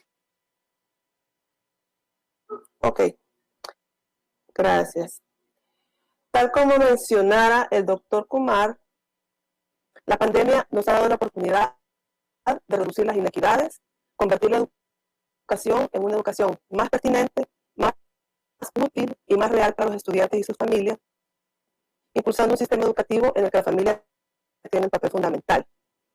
La continuidad educativa se ha convertido en un proceso por medio del cual se orienta a la familia sobre los procedimientos a seguir durante el trabajo que realizarán los estudiantes en sus casas para el periodo de suspensión de clases, válido para el sector público y privado en todos los niveles educativos, a través del plan de continuidad educativa, que es una estrategia pedagógica para que los estudiantes desde sus casas puedan desarrollar los contenidos de cada una de las asignaturas. Este plan se ha implementado en 3 fases. En la primera fase, el objetivo fue brindar material de apoyo a docentes y padres de familia para fortalecer la planificación de forma anticipada de los centros educativos, asegurando la continuidad educativa. En esta etapa, se trabajó en el montaje de una plataforma de educación virtual para todos los niveles educativos, incluida la formación docente. La compañía Google donó 1.300.000 G Suite licencias, la cual incluye Google Classroom para todos los docentes y estudiantes del sector público, convirtiendo esta plataforma en el medio tecnológico para gestionar el proceso de enseñanza y aprendizaje para estudiantes y docentes que tienen acceso a computadoras e Internet. En la segunda fase, el objetivo fue asegurar la continuidad educativa, estableciendo una transición hacia la priorización de contenidos y la introducción de una estrategia de evaluación que enlace con las orientaciones del Ministerio de Educación dará para la consecución de todo el año escolar. Ello ha requerido el fortalecimiento de la infraestructura tecnológica, para lo cual la cooperación internacional es y continuará siendo clave. La tercera fase, el objetivo es la definición de las actividades educativas hasta el retorno presencial a la escuela. El Ministerio de Educación continuará desarrollando un sistema educativo multiplataforma, de televisión, radio, guías impresas, sitio web y plataforma de educación virtual. Esta fase ha implicado la capacitación a la fecha del 67% de los docentes del sistema educativo público en Google Classroom y la reducción de la brecha digital con la dotación de 9.000 equipos tecnológicos portátiles a docentes como parte de la primera fase del cambio hacia la inclusión digital en educación. Para ello, el gobierno del presidente Nayib Bukele ha invertido $2.7 millones y se está preparando una segunda compra de 21.000 laptops para docentes del sector público que cuenten con recursos tecnológicos para atender los procesos de formación. Paralelamente, se encuentra también el Ministerio de Educación apoyando el proceso de entrega a nivel nacional de alrededor de 320.000 paquetes de alimentación escolar familiar para familias ubicadas en municipios que forman parte del mapa de pobreza con categoría severa, alta y moderada. El Ministerio de Educación se ha preocupado por no dejar a nadie atrás, generando estrategias y mecanismos de acceso e inclusión para todos con los cuales se podrán realizar adecuaciones de acuerdo a las necesidades de aprendizaje de los estudiantes, incluyendo lineamientos para docentes y familias de estudiantes con discapacidad que permitan la continuidad educativa de este grupo que se ha visto fuertemente impactado en la pandemia. En ese sentido, consideramos importante mencionar, dar continuidad y participar del Programa Regional de Promoción de la Educación Inclusiva, que es un programa que es impulsado por el Departamento de Inclusión Social junto a la Organización Internacional de Teletones, OITEL, el cual nos informa se va a desarrollar a partir de septiembre de 2020. Este ciclo de encuentros virtuales sobre educación inclusiva tendrá el objetivo de crear un espacio de reflexión, no solo con respecto a la situación de la educación inclusiva durante la pandemia, sino también y sobre todo después de la misma. Muchas gracias, señor presidente. Merci à la délégation du Salvador pour cet exposé. Maintenant, nous accordons la parole à la délégation du Guatemala. La représentante suppléante Jacqueline. Madame la conseillère, vous avez la parole. Muchas gracias, señor presidente. La delegación de Guatemala le felicita por la asunción de su nuevo cargo como presidente del Consejo Interamericano para el Desarrollo Integral. Deseamos el mayor de los éxitos, así como la mejor disposición de mi delegación para trabajar junto a usted en todo lo que estime oportuno. También quiero expresar el agradecimiento de mi delegación al embajador Insanali de Guyana por su excelente labor como presidente de este consejo durante el semestre anterior. Mi delegación valora la inclusión de este tema en esta sesión del CIDI, así como la nota conceptual elaborada por la Presidencia y la Secretaría Técnica, tomando en consideración el impacto que la pandemia del COVID-19 ha tenido y seguirá teniendo en el ámbito educativo de nuestro hemisferio y del mundo. Asimismo, apreciamos la presencia del Dr. Kumar, director ejecutivo de J-WEL y decano adjunto de Open Learning, así como su detallada e informativa presentación. Señor Presidente, el COVID-19 representa un desafío sin precedentes con un alto impacto en diferentes esferas, que incluye el sector educativo. Como respuesta a la crisis, los gobiernos de la región han implementado estrategias para poder garantizar el acceso a este derecho. A finales de marzo de este año, más de 150 millones de niños en toda la región estaban temporalmente fuera de clases debido a la crisis. Guatemala, a partir del 16 de marzo de 2020, las todos los niveles educativos, por lo que el Ministerio de Educación decidió poner en marcha el Plan Integral para la Prevención, Respuesta y Recuperación ante el coronavirus. Dicho plan busca que todos los niños, niñas y adolescentes del sector oficial gocen del derecho a la educación y los programas de apoyo que otorga el Ministerio provocada por este. En esa línea, el Ministerio elaboró la estrategia Aprendo en Casa, la cual busca atender a la población educativa a través de un proceso mediado que permita a los estudiantes de todos los niveles y modalidades continuar desarrollando los aprendizajes con un enfoque inclusivo de pertenencia cultural y lingüística. Las acciones pedagógicas son congruentes con el currículum nacional base y se desarrollan mediante distintos recursos didácticos, dentro de los cuales se pueden mencionar la difusión de la programación a través de redes sociales y por medio de empresas telefónicas, sesiones de aprendizaje, programas radiales, recursos digitales, entre otros. Dentro de los recursos digitales, cabe mencionar la plataforma Mineduc Digital, creada por el Ministerio de Educación con el apoyo de UNICEF y la Embajada de Canadá. Esta plataforma digital ofrece cursos masivos en línea donde los estudiantes de todo el país pueden recibir cursos virtuales.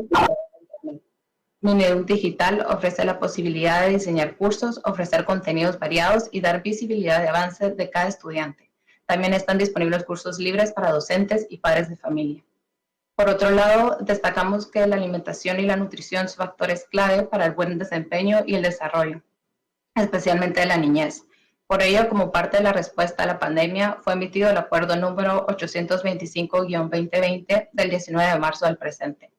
Este acuerdo autoriza a las organizaciones de padres de familia la adquisición de alimentos no perecederos teniente a permitir a enfrentar en mejores condiciones el riesgo de la enfermedad. Las raciones de alimentos se entregan a los padres de familia o a las personas encargadas de los estudiantes de los centros educativos públicos de los niveles de educación preprimaria y primaria, en estricta vigilancia de los protocolos de higiene para evitar el contagio del COVID-19.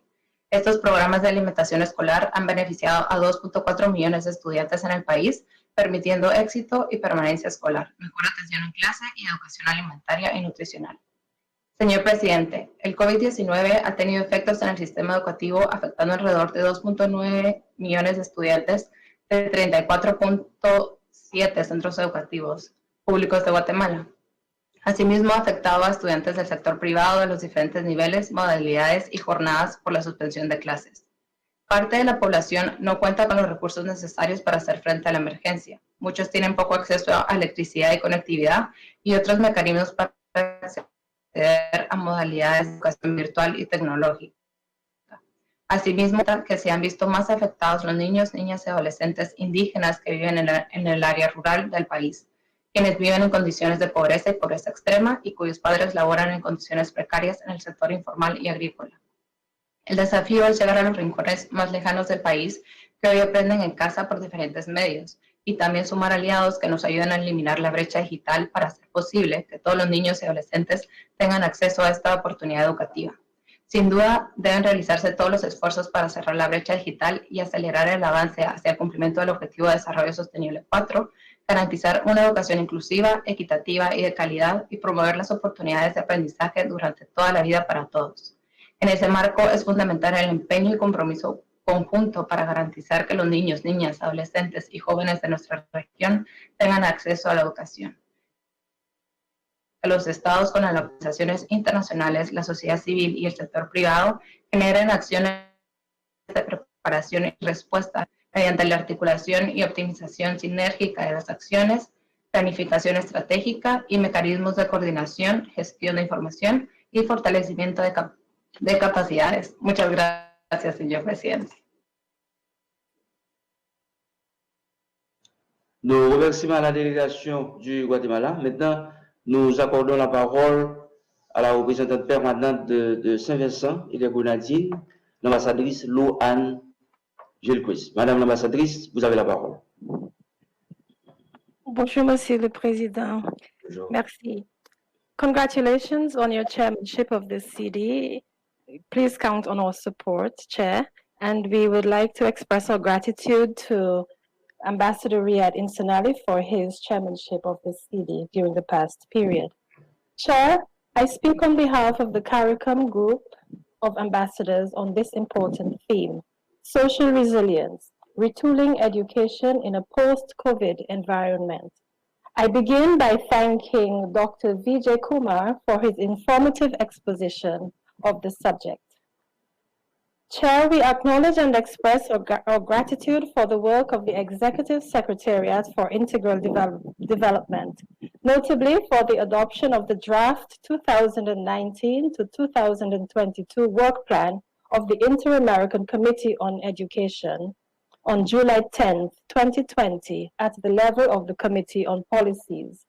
This work plan is guided by the Plan of Action of Antigua and Barbuda 2019 and represents the cumulative efforts of and input from a wide cross-section of experts in the hemisphere.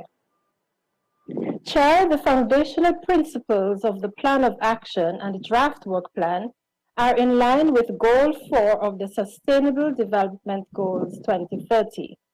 They were conceived at a time when the multiple obstacles to the delivery of quality, inclusive education, a pathway to human and social development, did not include a pandemic. The COVID-19 pandemic is with us. It is irrefutably a major crisis to development in every field of human endeavor, education not being the least of these, with its risks as well as its opportunities. Resilience and continuity in the delivery of educational services require a level of agility and responsiveness which many education systems, by their very nature, do not possess, in spite of the fact that in many countries in our CARICOM region, investment in the education sector may be as high as 1/5 of government's recurrent expenditure. Chair, we posit that the crisis brought about by the COVID-19 pandemic, while challenging in all of its dimensions, is rife with opportunities for restructuring and making education systems more accessible to our people and more responsive to their diverse needs, learning styles, and abilities. Here is an opportunity to channel investments and resources, as scarce as they might be, and to create education systems which are more equitable in their design and reach, and which would therefore ensure that a greater proportion of our youth at all levels receive educational services which will build more resilient individuals, societies, nations, and global communities. Systems which were slow to change and adapt to new technologies have found their catalyst in the pandemic. In the CARICOM region, for example, we have a Human Resource Development Strategy 2030, which speaks of the role of information and communication technology, ICT literacy, in the development of our people. For many years, some countries made attempts to institutionalize the integration of ICT into the curriculum. These met with varying degrees of enthusiasm on the part of ministries of education, educators, students, and parents. They all resulted in mixed success. With the onset of the pandemic and its restrictions, the delivery of educational services online, which could not be accomplished in years, was presented within weeks as the most feasible modality for continuing education. The alternative was to risk reversing the gains made in education over decades. This online delivery, though, comes with its own challenges, as Dr. Kumar highlighted in his informative presentation. Chair, we recognize that educational processes are at once social processes and human processes. These facts are reinforced as schools worldwide moved to the digital delivery of classes owing to the pandemic, and as students and educators faced many challenges with this modality. Therefore, the retooling which is needed post-COVID-19 must consider all aspects of the teaching-learning process, including readjustment of the curriculum, teacher training, and especially students' welfare and well-being. This will all require a large financial outlay from governments, especially as we have noted that the private sector, long thought to be a major driver of the economy, itself needed to be rescued. Chair, permit me to applaud the work of the Inter-American Committee on Education, which, in response to the current crisis facing the hemisphere, I quote, is developing a hemispheric action plan for the continuity of education under the coronavirus pandemic to make it possible in different phases to adapt the activities and projects described in this work plan, so that the continuity of education can be guaranteed at the different levels of the education system and attention promoted to those who are most disadvantaged by those circumstances. End of quote. The CARICOM group expresses its support for the work of the above committee. In closing, Chair, we emphasize that states, while devising strategies for sustainable economic delivery, need also to prioritize education, as it is a major force for effecting positive social change in the world. In the adaptations and adjustments which must be made to transform education in the post-COVID-19 era, making systems more resilient to shocks and more relevant to our development needs, we must pay attention to all dimensions of the educational processes and to all of the actors and beneficiaries involved. I thank you, Chair. Mes remerciements à la présidente du groupe des ambassadeurs de la CARICOM, Madame l'ambassadrice. Mes félicitations pour cette présentation.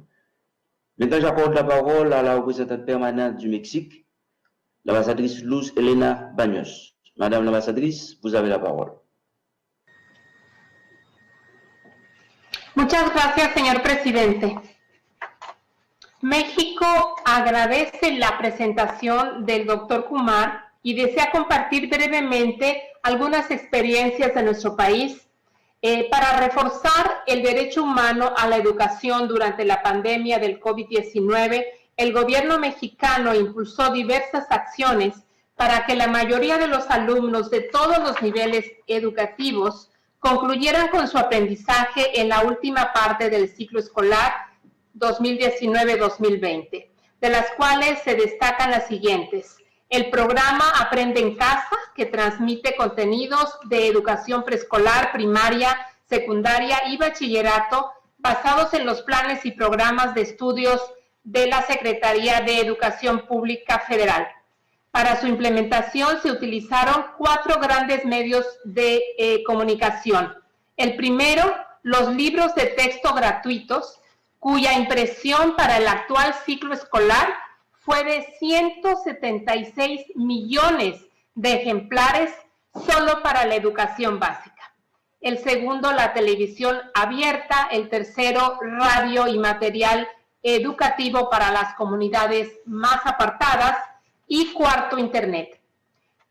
También destaca el programa La Escuela es Nuestra, que tiene como objetivo hacer llegar de manera directa, sin intermediarios, los recursos para el mantenimiento y mejoramiento de las escuelas del país, que son administrados a través de los comités elegidos por la propia comunidad escolar.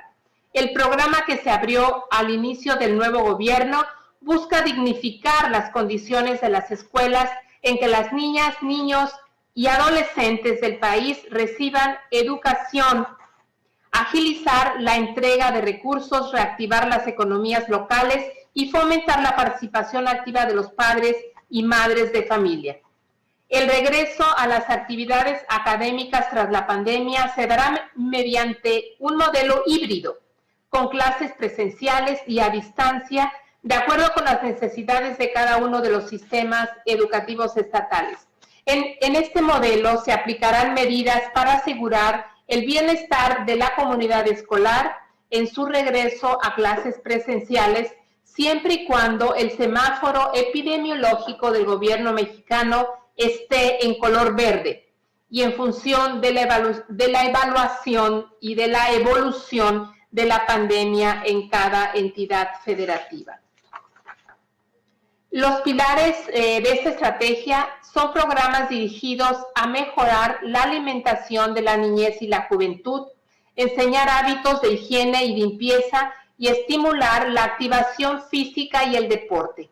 Asimismo, se impartirá la materia Vida Saludable, que tiene la finalidad de generar un cambio en el estilo de vida de los mexicanos, así como un cambio cultural que modifique los patrones de consumo, y se integrará a los planes y programas de estudio como un eje articulador de la currícula nacional educativa. Finalmente, mi delegación quisiera destacar la grave situación de las personas con discapacidad en el contexto de la pandemia, por lo que quisiera subrayar la importancia de seguir impulsando la educación inclusiva. En este sentido, nos congratulamos por el hecho de que el grupo de amigos de las personas con discapacidad, del cual México forma parte, haya elegido a la educación como uno de los temas prioritarios que conforman el Programa de Acción para el Decenio de las Américas por los derechos y la dignidad de las personas con discapacidad. Muchas gracias, señor presidente. Merci beaucoup, Madame la Sénatrice. Maintenant, nous accordons la parole à la délégation de Trinité et Tobago. Monsieur le président suppléant, je vous avais la parole.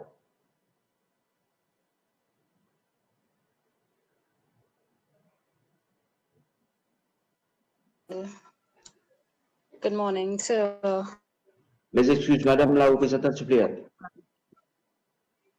Are you hearing me? Yes, I said, monsieur, j'ai voulu rectifier, madame. Okay, thank you, Chair. The delegation of Trinidad and Tobago at the outset wishes to welcome you, Ambassador Leon Charles, as you assume the chairmanship of the Inter-American Council for Integral Development. I also wish to express appreciation for the focused attention that you have placed on the very important and timely theme for the second semester of 2020 towards cooperation for building resilience in the hemisphere. This delegation also fully endorses the statement delivered on behalf of the CARICOM regional grouping of member states by our coordinator and distinguished colleague, permanent representative from St. Vincent and the Grenadines, who is a recognized expert and experienced educator in her own right. Chair, our contemplation of today's topic, which focuses on reimagining education in the context of the COVID-19 pandemic and beyond, has been well contextualized by Dr. Kumar's presentation, and I wish to thank him for his contribution.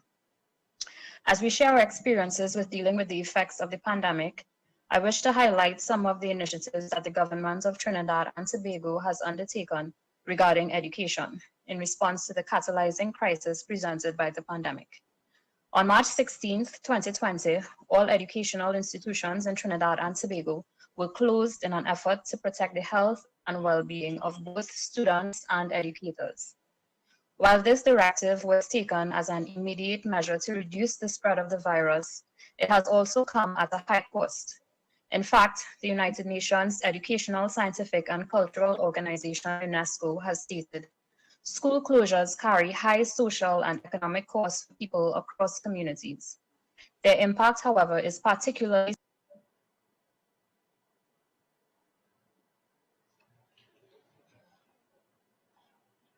Nous avons perdu malheureusement le contact avec la représentante suppléante de Trinidad. En attendant son retour, on lui accorde quelques secondes pour voir s'il va. Fernando, Trinidad est là? Sí, la perdimos. Vamos a ver si solicita la palabra nuevamente. On lui accorde quelques secondes.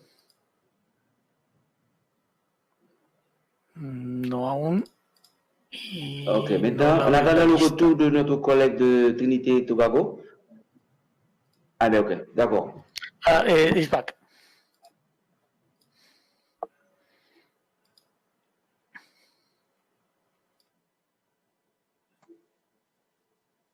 Notwithstanding the foregoing, I am happy to share that even before the COVID-19 pandemic, Trinidad and Tobago had laid the foundation for increased access by the student population to the internet and to information technology tools. Most recently, through the Ministry of Education's School Learning Management System, educators and students have been able to shift to remote teaching and learning, which facilitated the continuity of education during the pandemic. However, while the shift to virtual learning platforms has brought some measure of continuity, it has also highlighted the significant work that still needs to be done to ensure that all students, including the differently abled, an adequate level of digital literacy and have equal access to virtual learning tools and the internet. The pandemic has not only impacted students' learning capacity, but has also affected their access to basic necessities. As with several member states, schools in Trinidad and Tobago not only offer access to education, but also to meals, social interaction, and in some instances, safety.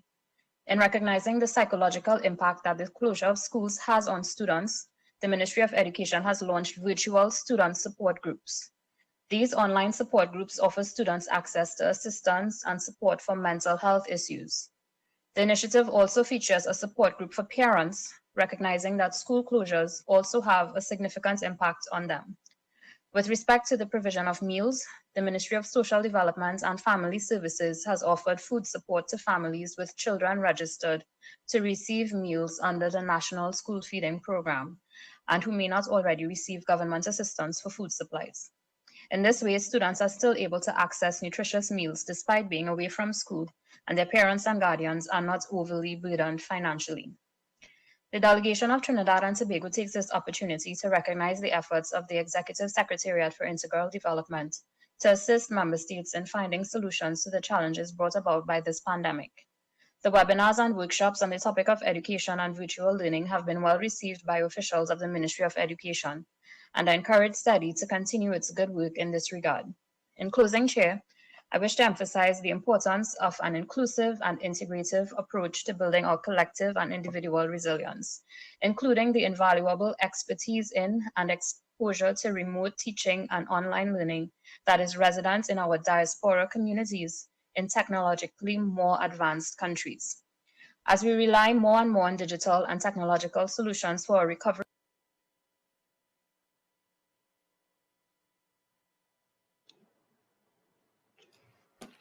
We lost her again. On attend quelques secondes, peut-être qu'elle va retourner pour conclure.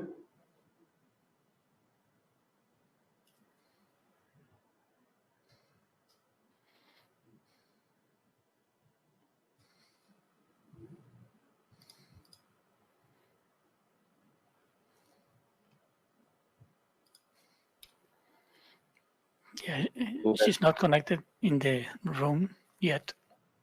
En attendant le retour de la délégation de Trinité et Tobago, nous accordons la parole à la représentante suppléante de la République dominicaine, Madame Lilia Sanchez de Mohel. Madame la représentante suppléante, vous avez la parole. Muchas gracias, señor presidente. Muy buenos días, estimados colegas. Embajador Charles, sean mis primeras palabras para felicitarlo como presidente de este Consejo Interamericano para el Desarrollo Integral CIDI, y en nombre de la Misión Permanente de la República Dominicana y del mío propio, le auguramos los mejores éxitos en este cometido y puede contar con nuestro apoyo. De igual manera, deseamos agradecerle, señor presidente, por la presentación del calendario de trabajo y la preparación de la enriquecida nota conceptual hacia la cooperación para la creación de resiliencia en el hemisferio. Pues nos pareció un buen enfoque para el momento en que estamos viviendo. Esperamos unir nuestras voces y esfuerzos para que podamos salir adelante, diluir las secuelas que nos deja el COVID-19 y acoger las lecciones aprendidas. Agradecemos la presencia de la detallada presentación a cargo del Dr. Vijay Kumar. En relación a la educación en nuestra región, estos momentos están siendo difíciles debido a la incertidumbre que existe. Los padres temen enviar a sus hijos a las escuelas por la pandemia y a la vez reconocen que necesitan seguir su formación. De igual manera, existen dificultades con los protocolos a seguir o por temor a mayor propagación del COVID-19 para tener en los planteles escolares y universitarios a los alumnos. Y por otro lado, existe otra realidad, y es que la educación de manera virtual no llegaría a todos, ya sea por falta de equipos o por conectividad.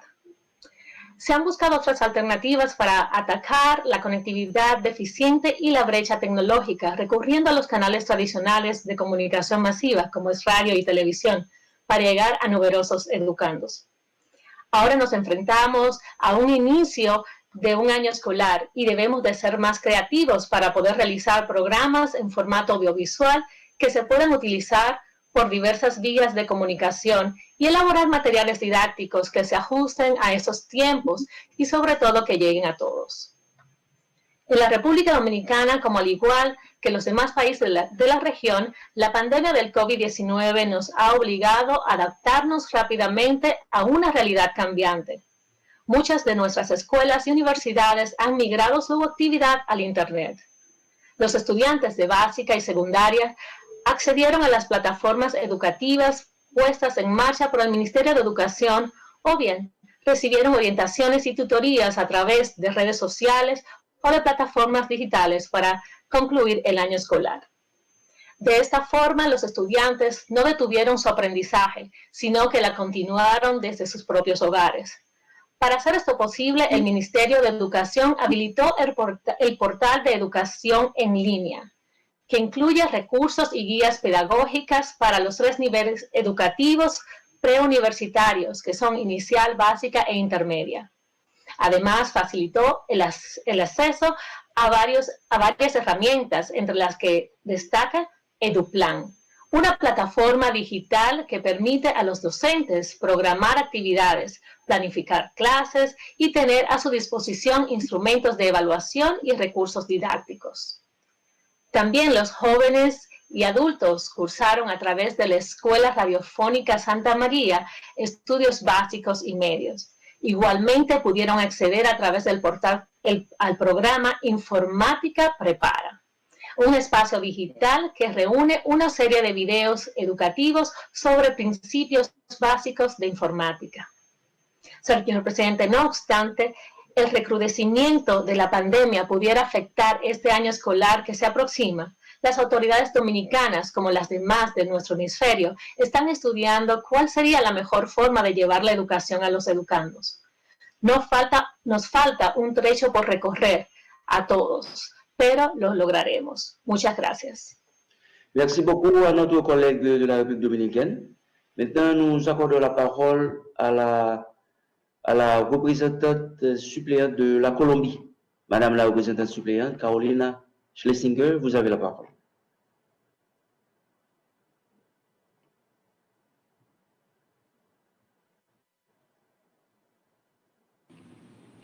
Gracias, señor presidente. Buenos días a todos. Quisiera iniciar, al igual que las delegaciones que me precedieron, renovándole todos los mejores deseos y confirmándole todo el apoyo de Colombia para este semestre, para sus labores como presidente. Y igualmente quisiéramos agradecer la nota conceptual realizada por usted y por la Secretaría que como ya lo han dicho los demás, también consideramos supremamente valiosa, sobre todo en estos momentos de la pandemia. De igual forma, quisiera agradecer al doctor Kumar por su presentación y sus visiones sobre la educación en la región, los cuales encontramos supremamente valiosos.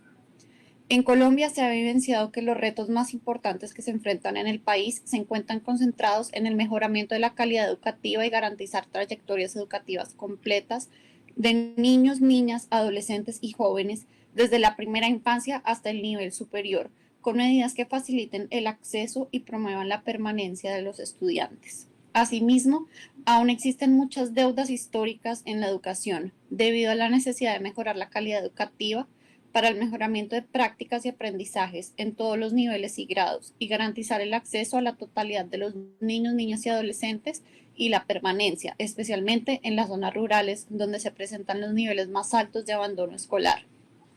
En respuesta, el gobierno de Iván Duque viene consolidando un sistema educativo cuyo propósito fundamental es garantizar las condiciones para que las personas alcancen su desarrollo integral y contribuyan al desarrollo del país en términos de equidad, legalidad y emprendimiento. Debido no solo a que es un elemento fundamental para el desarrollo humano, social y económico, sino porque es un instrumento para superar la pobreza y lograr inclusión social y productiva. Con el fin de generar una transformación educativa en el Plan Nacional de Desarrollo, Pacto por Colombia, Pacto por la Equidad, se estableció una apuesta cuyo propósito es garantizar el mejoramiento de la calidad educativa y promover el acceso y permanencia de los niños, niñas y adolescentes, contribuyendo a su desarrollo integral y a la consolidación de sus proyectos de vida. Todo basado en la lógica de garantizar trayectorias educativas completas, con las cuales se puedan superar paulatinamente las brechas que generan la falta de acceso, la deserción, el abandono, el analfabetismo y el rezago escolar. La transformación educativa que viene implementándose en el país incide en todos los niveles, grados e integrantes de la comunidad educativa en los ámbitos urbanos y rurales y se impulsa de manera transversal a través de procesos de acogida, bienestar y permanencia que incluyen búsqueda activa, gestión de matrícula y permanencia escolar, construcción, mejoramiento y dotación de infraestructura educativa, alimentación escolar de acuerdo con la edad y momento de desarrollo de los estudiantes. Asimismo, con acciones para la pertinencia y calidad educativa enmarcadas en programas y procesos de formación inicial, continua y posgradual y acompañamiento situado dirigidos a docentes y directivos, promoción de lectura a través de la implementación del Plan Nacional de Lectura y Escritura, el desarrollo del Plan Nacional de Bilingüismo, mejoramiento del proceso de evaluación, afianzamiento de acciones para educación inclusiva, y desarrollo de competencias socioemocionales y ciudadanas a través de entornos escolares para la vida y la convivencia. La situación generada por la COVID-19 viene afectando de manera importante la garantía de los derechos de los niños, niñas y adolescentes, pues se ha evidenciado un incremento en acciones violentas contra la niñez, concentradas en violencia física y psicológica o negligencia y violencia sexual, reportadas a las entidades competentes en el país a través de sus líneas de atención. Por otra parte, la crisis económica obliga a los hogares más pobres a reducir su inversión en capital humano, retirando a los niños del colegio, cambiándolos a otros más económicos o disminuyendo los gastos en alimentación, que en algunas ocasiones genera trabajo infantil y explotación sexual. Las brechas en los aprendizajes en Colombia dependen de las desigualdades económicas y sociales que terminan afectando el acceso a oportunidades para recibir una educación de calidad. En ese sentido, los estudiantes más vulnerables están en desventaja para enfrentar la situación ocasionada por la pandemia, pues se encuentran rezagados educativamente y no cuentan con los medios para continuar aprendiendo a distancia, lo que agravará las brechas educativas preexistentes.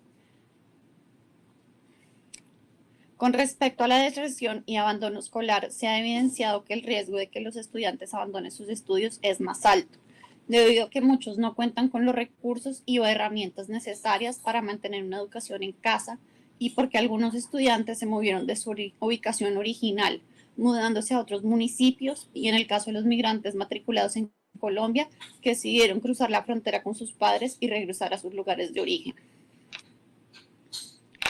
La crisis por COVID-19 ha demandado una respuesta rápida y la acción conjunta de todos los sectores, liderados por el presidente de la República. En este marco, el Ministerio de Educación Nacional generó el marco normativo que brinda acciones de política pública para continuar avanzando durante todo el año 2020 y alistarse para el 2021 en medio de la pandemia COVID-19.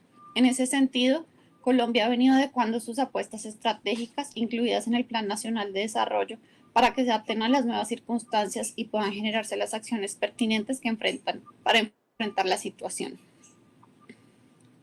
Uno de los aspectos más relevantes a trabajar es la continuidad en los procesos educativos de los niños, niñas y adolescentes para ir enfrentando de manera gradual y progresiva los retos que crea la pandemia en términos educativos, especialmente concentrados en acceso a conectividad, capacidades docentes para desarrollar prácticas que implican la mediación tecnológica y digital, la vinculación de las familias con el rol que corresponde y acompañante de los procesos de los niños, niñas y adolescentes, así como el manejo de situaciones que implican la salud mental y emocional de la comunidad educativa. Con respecto al acceso a la conectividad, en el país existe una brecha frente a este tema, que se profundiza en áreas rurales y se hace más visible durante la pandemia, debido a la necesidad de adaptar los procesos educativos para que sean desarrollados desde casa. Para ello, se destinó recursos de las instituciones educativas para el acceso a Internet de familias y docentes. Se revisaron los equipos disponibles en las sedes para que fueran prestados a alumnos o maestros que no tuvieran computadores para el desarrollo de las prácticas pedagógicas en este momento. Complementario, se generaron guías para imprimir, se han distribuido textos en físico y se han dispuesto recursos para la compra de material didáctico. Y se vienen usando medios masivos de comunicación con franjas de televisión especializadas y la emisión de programas de radio con contenidos que además de promover los procesos de aprendizaje, también fomentan y afianzan el desarrollo de capacidades socioemocionales y ciudadanas. Con respecto a la necesidad generada por la pandemia de fortalecer las capacidades de los maestros y maestras para el uso y manejo de herramientas y recursos digitales que faciliten la interacción en sus prácticas pedagógicas, Colombia ha generado procesos de formación inicial, continua y posgradual. Asimismo, a través de plataformas digitales, ha dispuesto cursos, contenidos y herramientas de formación. Adicionalmente, se crearon escenarios virtuales donde se comparten experiencias y se trabajan temáticas con docentes y expertos que han permitido generar herramientas para la creatividad, innovación y transformación del rol docente. Otro de los retos que genera la pandemia es el traslado de los procesos educativos de niños, niñas y adolescentes a sus casas. Por lo tanto, se evidencian situaciones con sus familias que expresan cansancio, sobrecarga de tareas en los hogares y no contar con la capacidad en muchos de los casos para ser parte de los procesos de aprendizaje de sus hijos. Para ello, se diseñó la Alianza Familia-Escuela para afianzar el vínculo entre ambos entornos, consolidando el principio de corresponsabilidad. Se desarrollan capacidades para el cuidado y la crianza, la promoción de desarrollo integral, el aprendizaje, el bienestar y el disfrute de los niños, niñas y adolescentes de su trayectoria educativa completa. Otro de los aspectos que se ha convertido en reto es la disposición de recursos que permitan la implementación de las estrategias generadas para dar continuidad a los procesos educativos, tanto a través del aprendizaje en casa como para el entorno gradual y progresivo a la presencialidad bajo el esquema de alternancia. Dentro de los recursos destinados para la implementación de las estrategias generadas para dar continuidad a los procesos educativos, tanto a través del aprendizaje en casa como a través del retorno gradual y progresivo, están los destinados para la implementación y distribución de material físico y textos, además de la compra de material didáctico y acceso a conectividad. Asimismo, se ha gestionado el presupuesto para ampliar el programa de acceso alimentario que permita llegar hasta los hogares para consumo en casa y el dispuesto para la compra de elementos de aseo y desinfección para los establecimientos educativos. Asimismo, para necesidades de infraestructura, se ha concebido la posibilidad de adquirir baterías sanitarias y lavamanos que permitan la adecuación y organización de los servicios educativos para el regreso gradual y progresivo a la presencialidad en modalidad de alternancia. Todo esto, unido al trabajo permanente con las secretarías de educación, ha permitido no solo que se avance de manera coordinada y se puedan gestar procesos de acompañamiento y fortalecimiento permanente y pertinente, sino también que se superen de manera gradual los retos que trae la pandemia.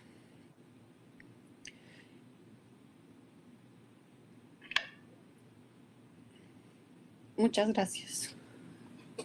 Merci beaucoup à la représentante suppléante de la Colombie. Avant d'accorder la parole à la au représentant suppléant de l'Argentine, maintenant que nous avons notre collègue de Trinité et Tobago qui est de retour avec nous, j'accorde la parole à la délégation de Trinidad pour conclure sa présentation.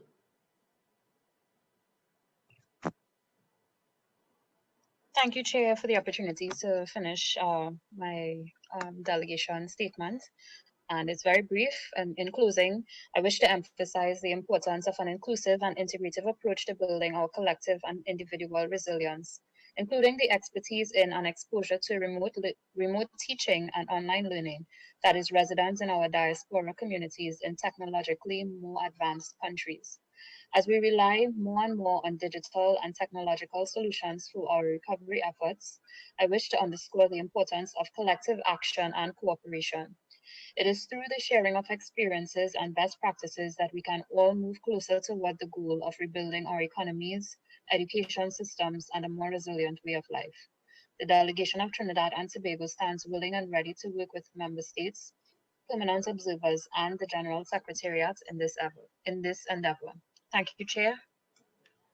Merci à la délégation de Trinidad. Maintenant, nous accordons la parole au représentant suppléant de l'Argentine. Monsieur le président suppléant, vous avez la parole.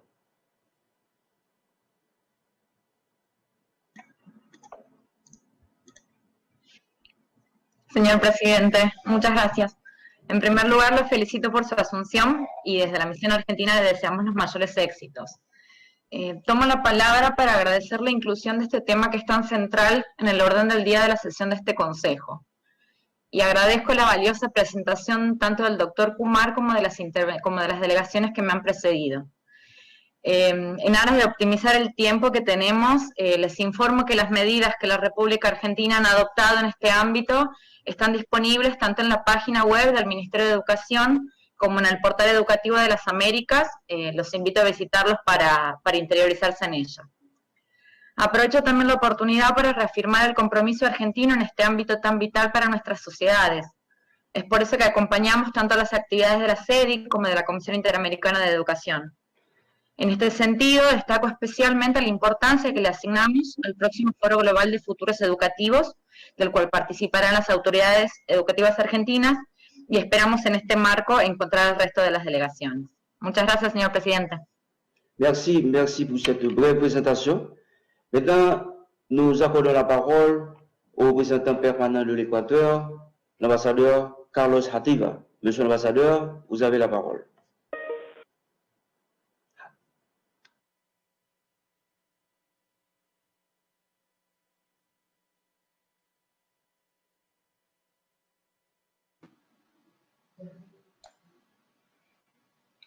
Merci, Monsieur le Président. Étant donné que c'est la première fois que j'interviens sous votre présidence, je voulais tout d'abord vous exprimer mes félicitations pour l'accession à la direction du Conseil et de compromettre bien sûr l'appui de l'Équateur.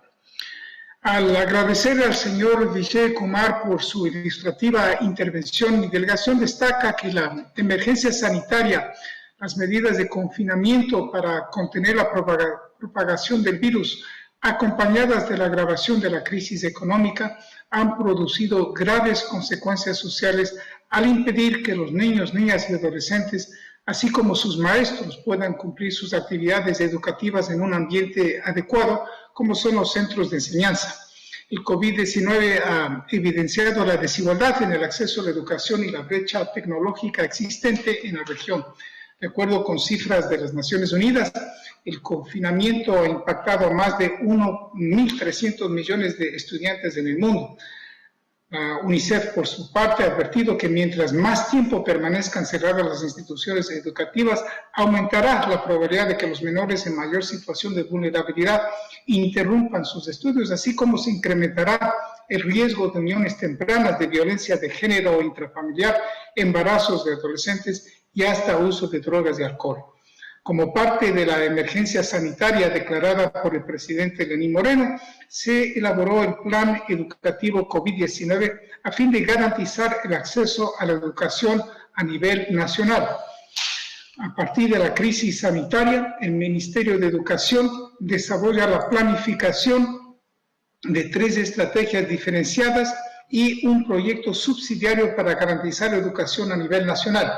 Esas estrategias están constituidas por 3 grandes iniciativas: Aprendamos Juntos en Casa, implementada desde el 16 de marzo pasado; Juntos Aprendemos y Nos Cuidamos, que será aplicada desde el 17 de agosto, y De Vuelta a la Escuela, a ser ejecutada a partir de enero de 2021. Tomando en consideración el aseguramiento de un sistema educativo inclusivo y de calidad que contribuya a la formación integral y permanente de las personas y al desarrollo del Ecuador, el Ministerio de Educación elaboró el Plan Educativo COVID-19 bajo 3 grandes objetivos, consistentes en garantizar el servicio educativo durante las fases y escenarios de emergencia sanitaria del COVID-19, apoyar a la comunidad educativa en la prevención de la pandemia y brindar protección y contención emocional a la comunidad educativa. El plan busca cubrir las brechas de enseñanza de la educación en todos los niveles. Si bien el acceso al Internet fijo es relativamente bajo en el Ecuador, 32% de cada 10 ecuatorianos tienen acceso a Internet fijo y 16.6% corresponde a hogares rurales, en comparación al 87% de los ecuatorianos con acceso a medios de comunicación tradicional, se han planteado los siguientes alcances a este plan. Primero, educación ordinaria, educación extraordinaria, servicios educativos para estudiantes con conectividad y servicios educativos para estudiantes sin conectividad. A su vez, la segunda fase del plan, que será ejecutado a partir de agosto, comprende 3 grandes etapas. Primero, la organización y planificación del personal docente. Segundo, el reencuentro progresivo de estudiantes en las instalaciones educativas. Y tercero, continuidad y adaptación. La transición entre la fase de respuesta a la emergencia y la semipresencialidad está cruzada por el inicio de clases de ciclo Costa y Galápagos y la finalización e inicio del ciclo Sierra Amazonía. La segunda faceta toma en consideración la articulación de funciones de la planta central y los niveles desconcentrados. Para ello, se generarán líneas de crédito para un escenario de retorno deseado y la construcción de capacidades para la toma de decisiones en el nivel local. También se tiene previsto un retorno progresivo a las aulas. La pandemia ha llevado a realizar un ajuste del currículo que incluya una visión interdisciplinaria de la educación enfocada al desarrollo de proyectos. A este fin se tiene prevista una hoja de ruta para la organización escolar y adaptación curricular, comprendida por operaciones escolares seguras, un nuevo modelo educativo, recursos pedagógicos, articulación internacional e intersectorial y un espacio de comunicación y difusión. Por otro lado, los protocolos para el retorno a clases tomarán en cuenta el rol de los padres de familia, horarios de ingreso y salida de estudiantes, organización de horarios de recreo, uso de servicios sanitarios, asistencia dentro de las aulas, utilización de los espacios de refrigerio, expendio de alimentos y lavado de manos. En esa línea, el Ministerio de Educación ha solicitado el apoyo de la cooperación internacional para avanzar en la adecuación de infraestructura sanitaria a instituciones educativas en zonas rurales, especialmente en la zona de la costa, la donación de 1 millón de tabletas para estudiantes de ciclo Costa y Galápagos, el intercambio de experiencias y buenas prácticas para la compactación del currículo y la donación de difusión educativa en todos los niveles para radio y televisión. En suma, los educadores deberán aprovechar la oportunidad para prepararse para impartir conocimientos en estas nuevas modalidades, ser y aprender la resiliencia y las nuevas capacidades en materias de comunicación, inteligencia emocional, trabajo en equipo, pensamiento crítico y creativo. Muchas gracias, señor presidente. Merci à notre collègue de l'Équateur pour sa présentation. Maintenant, avant de conclure ce point, j'aimerais accorder la parole au docteur Kumar, qui nous a attendu patiemment après sa présentation. Docteur Kumar, vous avez quelques minutes pour conclure ce point. Vous avez la parole.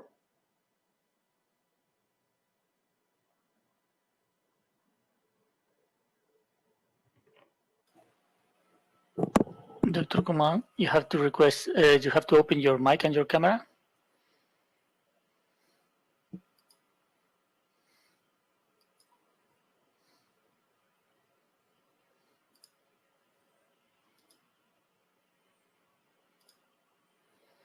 No, you have to activate your camera and your microphone. Yes. Right, very good. First of all, Ambassador Charles, thank you very much for the opportunity to come and address this group. I just wanted to thank everyone for the generous, very kind comments on the presentation. It was, for me, I also wanted to thank you for the opportunity to listen to the perspectives being shared by all the members. It was extremely important input, and I hope to continue to tap that input. It will certainly be a very important part of the deliberations, the discussion that we hope to be engaging with the members on August 12th. And so I really, the profound gratitude for the opportunity and for the comments that were offered. I just want to reiterate that, as we all, I think, have emphasized, it is indeed a watershed generational moment in the future of education. And I think we all are seeing that we can't afford to miss this moment. I think from what I've heard, and again, I want to reaffirm that it is a systemic problem which requires a systemic orientation to the solution, which means there are different dimensions to it. And I also believe that we can only collectively, I'm not using words like ecosystem lightly. I believe that, and we believe that we can only collectively address the problem for different contexts. And I'm hoping that we can all work together in order to do that. Thank you very, very much. Merci beaucoup, docteur, pour ces propos de conclusion. Vous serez gré de bien vouloir partager avec nous le document que vous avez présenté, comme l'ont requis certains pays. Merci beaucoup pour votre présentation. Thank you. Maintenant qu'il n'y a plus de demande de parole, je suggère que le CIDI prenne note des principales recommandations de cette réunion afin de produire un résumé des recommandations à l'intention de l'Assemblée générale sur le thème de la résilience. S'il n'y a aucune objection, cette procédure est approuvée. Maintenant, nous passons au point 4. Le point suivant de l'ordre du jour concerne la convocation de la 21e conférence interaméricaine des ministres du Travail. Les délégations se souviendront qu'en mai 2020, la délégation de l'Argentine a réaffirmé l'offre de son gouvernement d'accueillir la conférence interaméricaine en 2021. Cette offre a été présentée officiellement puis distribuée sur la code CIDI/INF.374/20. La délégation de l'Argentine a également déposé un projet de résolution visant à fixer une date pour la réunion et j'ai le plaisir de donner la parole au représentant de l'Argentine pour la présentation du projet de résolution qui porte la code CIDI/DOC.295/20. J'accorde la parole à la délégation de l'Argentine pour la présentation du projet. Señor presidente, nuevamente muchas gracias por darme la palabra. Le agradezco la inclusión en el orden del día de la consideración del proyecto de resolución convocatoria de la 21ª Conferencia Interamericana de Ministros de Trabajo, solicitado por esta delegación y oportunamente distribuido.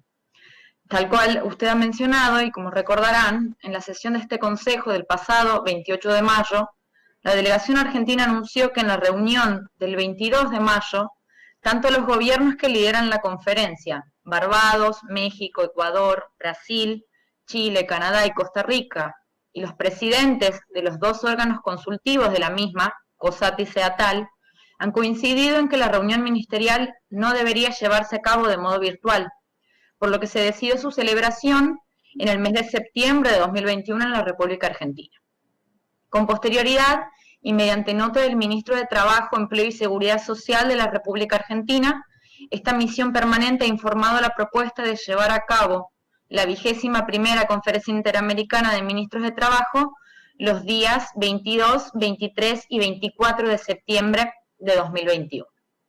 En este sentido, hemos trabajado junto a la Secretaría Técnica en la elaboración de un proyecto de resolución de convocatoria de la 21ª Conferencia Interamericana de Ministros de Trabajo, el cual ahora solicitamos se ponga a consideración de los Estados miembros.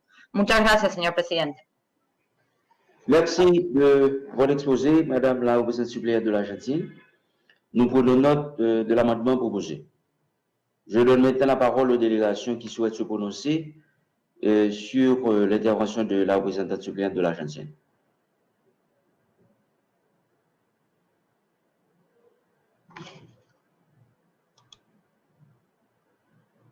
J'accorde la parole à la délégation du Mexique. Madame l'ambassadrice Lucelenia Baños, vous avez la parole.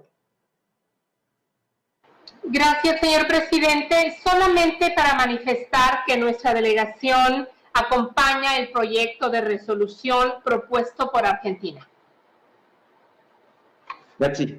Merci, Madame l'ambassadrice. Maintenant, nous accordons la parole au représentant suppléant du Chili. Monsieur le président suppléant, vous avez la parole.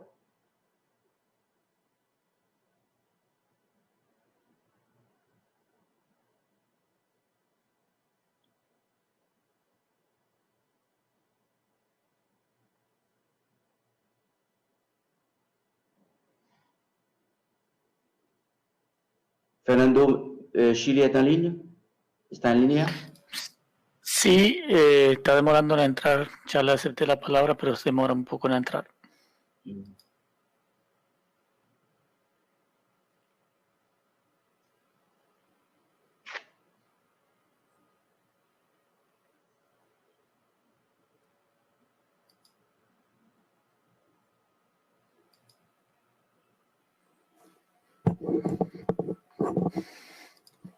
No, no está entrando, se está ahí, pero no está entrando. Sí. Señora Aravena, si nos escucha, ¿podría por favor hacer refresh y pedir solicitar la palabra nuevamente?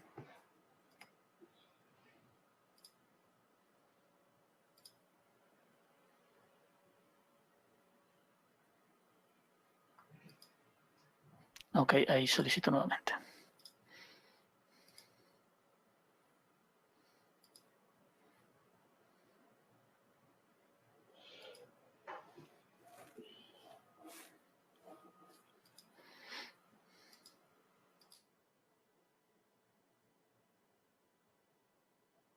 ¿Tiene dificultad para entrar?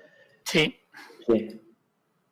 En attendant le retour du Chili, de notre collègue du Chili, nous accordons la parole maintenant à la représentante suppléante des États-Unis. Madame la représentante suppléante, vous avez la parole.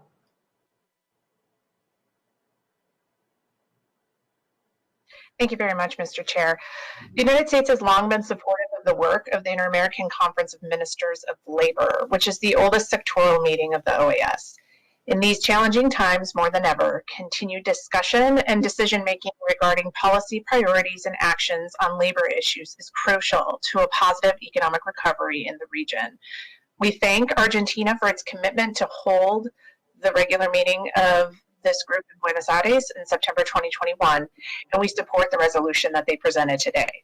Our Department of Labor looks forward to attending and participating in the meeting. Thank you. Merci à la délégation des États-Unis. Nous accordons la parole maintenant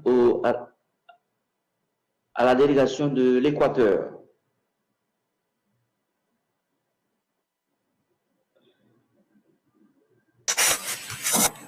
Muchas gracias, señor presidente. En primer lugar, el Ecuador también comparte plenamente y acompaña a la delegación argentina en la presentación del proyecto de resolución. Como usted bien conoce, nuestra delegación ostenta actualmente la presidencia del Grupo de Trabajo 1 sobre políticas públicas integradas para el empleo productivo y el trabajo decente con inclusión social de la Conferencia Interamericana de Ministros de Trabajo. Y en esa calidad ha comprobado de primera mano que se trata de un proceso ministerial dinámico, productivo y que cuenta con el respaldo de los ministerios de trabajo. De hecho, mi país fue sede en diciembre de 2019 de las reuniones de los grupos de trabajo porque estamos convencidos de la importancia de este foro ministerial. Es un proceso que merece todo nuestro respaldo, por lo que apoyamos, como decía, el proyecto de resolución y aceptamos con beneplácito el ofrecimiento del gobierno de Argentina para realizar la 21ª Conferencia Interamericana de Ministros de Trabajo en septiembre de 2021 en Buenos Aires. Muchas gracias, señor presidente. Merci beaucoup, monsieur l'ambassadeur. Et j'avais vu monsieur Felipe Arevana. Pardon. Maintenant, j'accorde la parole. Je vois que la délégation du Chili est de retour. Nous accordons la parole à la délégation du Chili. Monsieur Felipe Arevana, vous avez la parole. Muchas gracias por la paciencia, señor presidente. Mil disculpas por los problemas técnicos. Y si quiero sumarme a las palabras de mis antecesores, en el sentido de que Chile acompaña el proyecto de resolución presentado por Argentina, felicita y agradece todo el trabajo que ha llevado adelante la misión y el gobierno argentino ofreciendo su sede para esta muy importante reunión. Así que muchas gracias, señor presidente, y nuevamente disculpas por los problemas técnicos. Pas de souci. Maintenant, merci à la délégation du Chili qui a été très patient avec nous. Maintenant, nous accordons la parole à la délégation de la Barbade. Madame la représentante suppléante, vous avez la parole.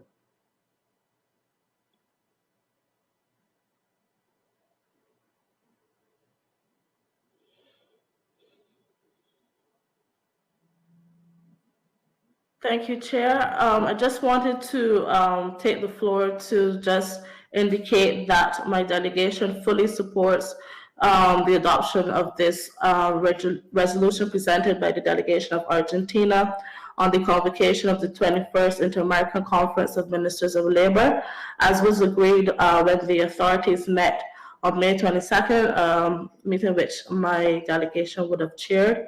And the authorities from my capital are very keen to move forward with the work being developed under the work plan and to collaborate in the preparations for that event. Thank you, Chair. Merci à la délégation de la Barbade pour ces commentaires. Nous accordons maintenant la parole à la représentante suppléante du Costa Rica. Madame la représentante suppléante, vous avez la parole.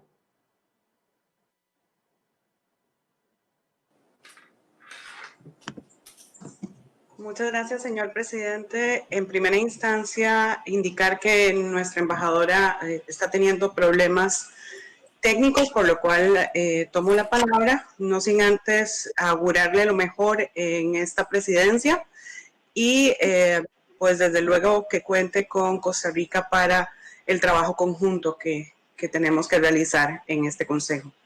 Costa Rica además agradece el compromiso de la República Argentina con respecto a la CIN y desde luego apoya esta propuesta de resolución, siendo Costa Rica justamente la segunda vicepresidencia del Grupo de Trabajo de Fortalecimiento Institucional para promover y proteger los derechos y obligaciones de los trabajadores. Así que estamos a la espera y les deseamos muchísimos éxitos a Argentina desde ya para la celebración de esta conferencia. Muchas gracias, señor presidente. Merci à la délégation du Costa Rica.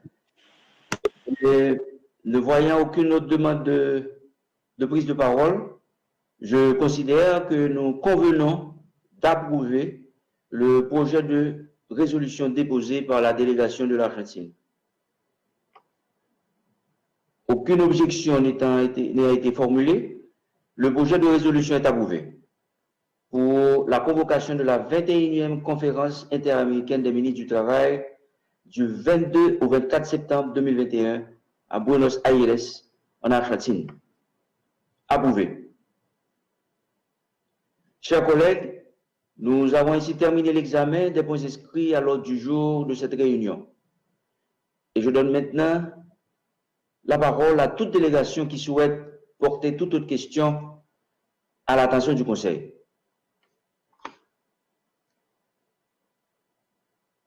J'accorde la parole à la délégation de l'Argentine. Madame la représentante suppléante, vous avez la parole. Señor presidente, tomo nuevamente la palabra para agradecer las intervenciones en apoyo a esta resolución.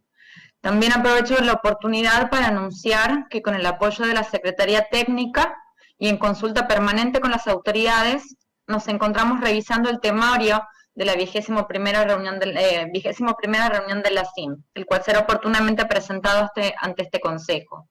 Asimismo, deseo informarles que los días 10 y 15 de septiembre van a tener lugar las reuniones virtuales de los grupos de trabajo de la CIM, conforme al calendario anunciado en sesión de este Consejo el pasado 28 de mayo. Finalmente, y me tomo unos segundos más, quiero manifestar mi reconocimiento a la labor realizada tanto por el director del Departamento de Desarrollo Humano, Educación y Empleo, como por la jefa de la sección de Empleo y Trabajo de dicho departamento y todo su equipo. Y vaya un especial agradecimiento a Estela Díaz, jefa de la sección de políticas de la CIDI, por toda su orientación y apoyo. Muchas gracias, señor presidente.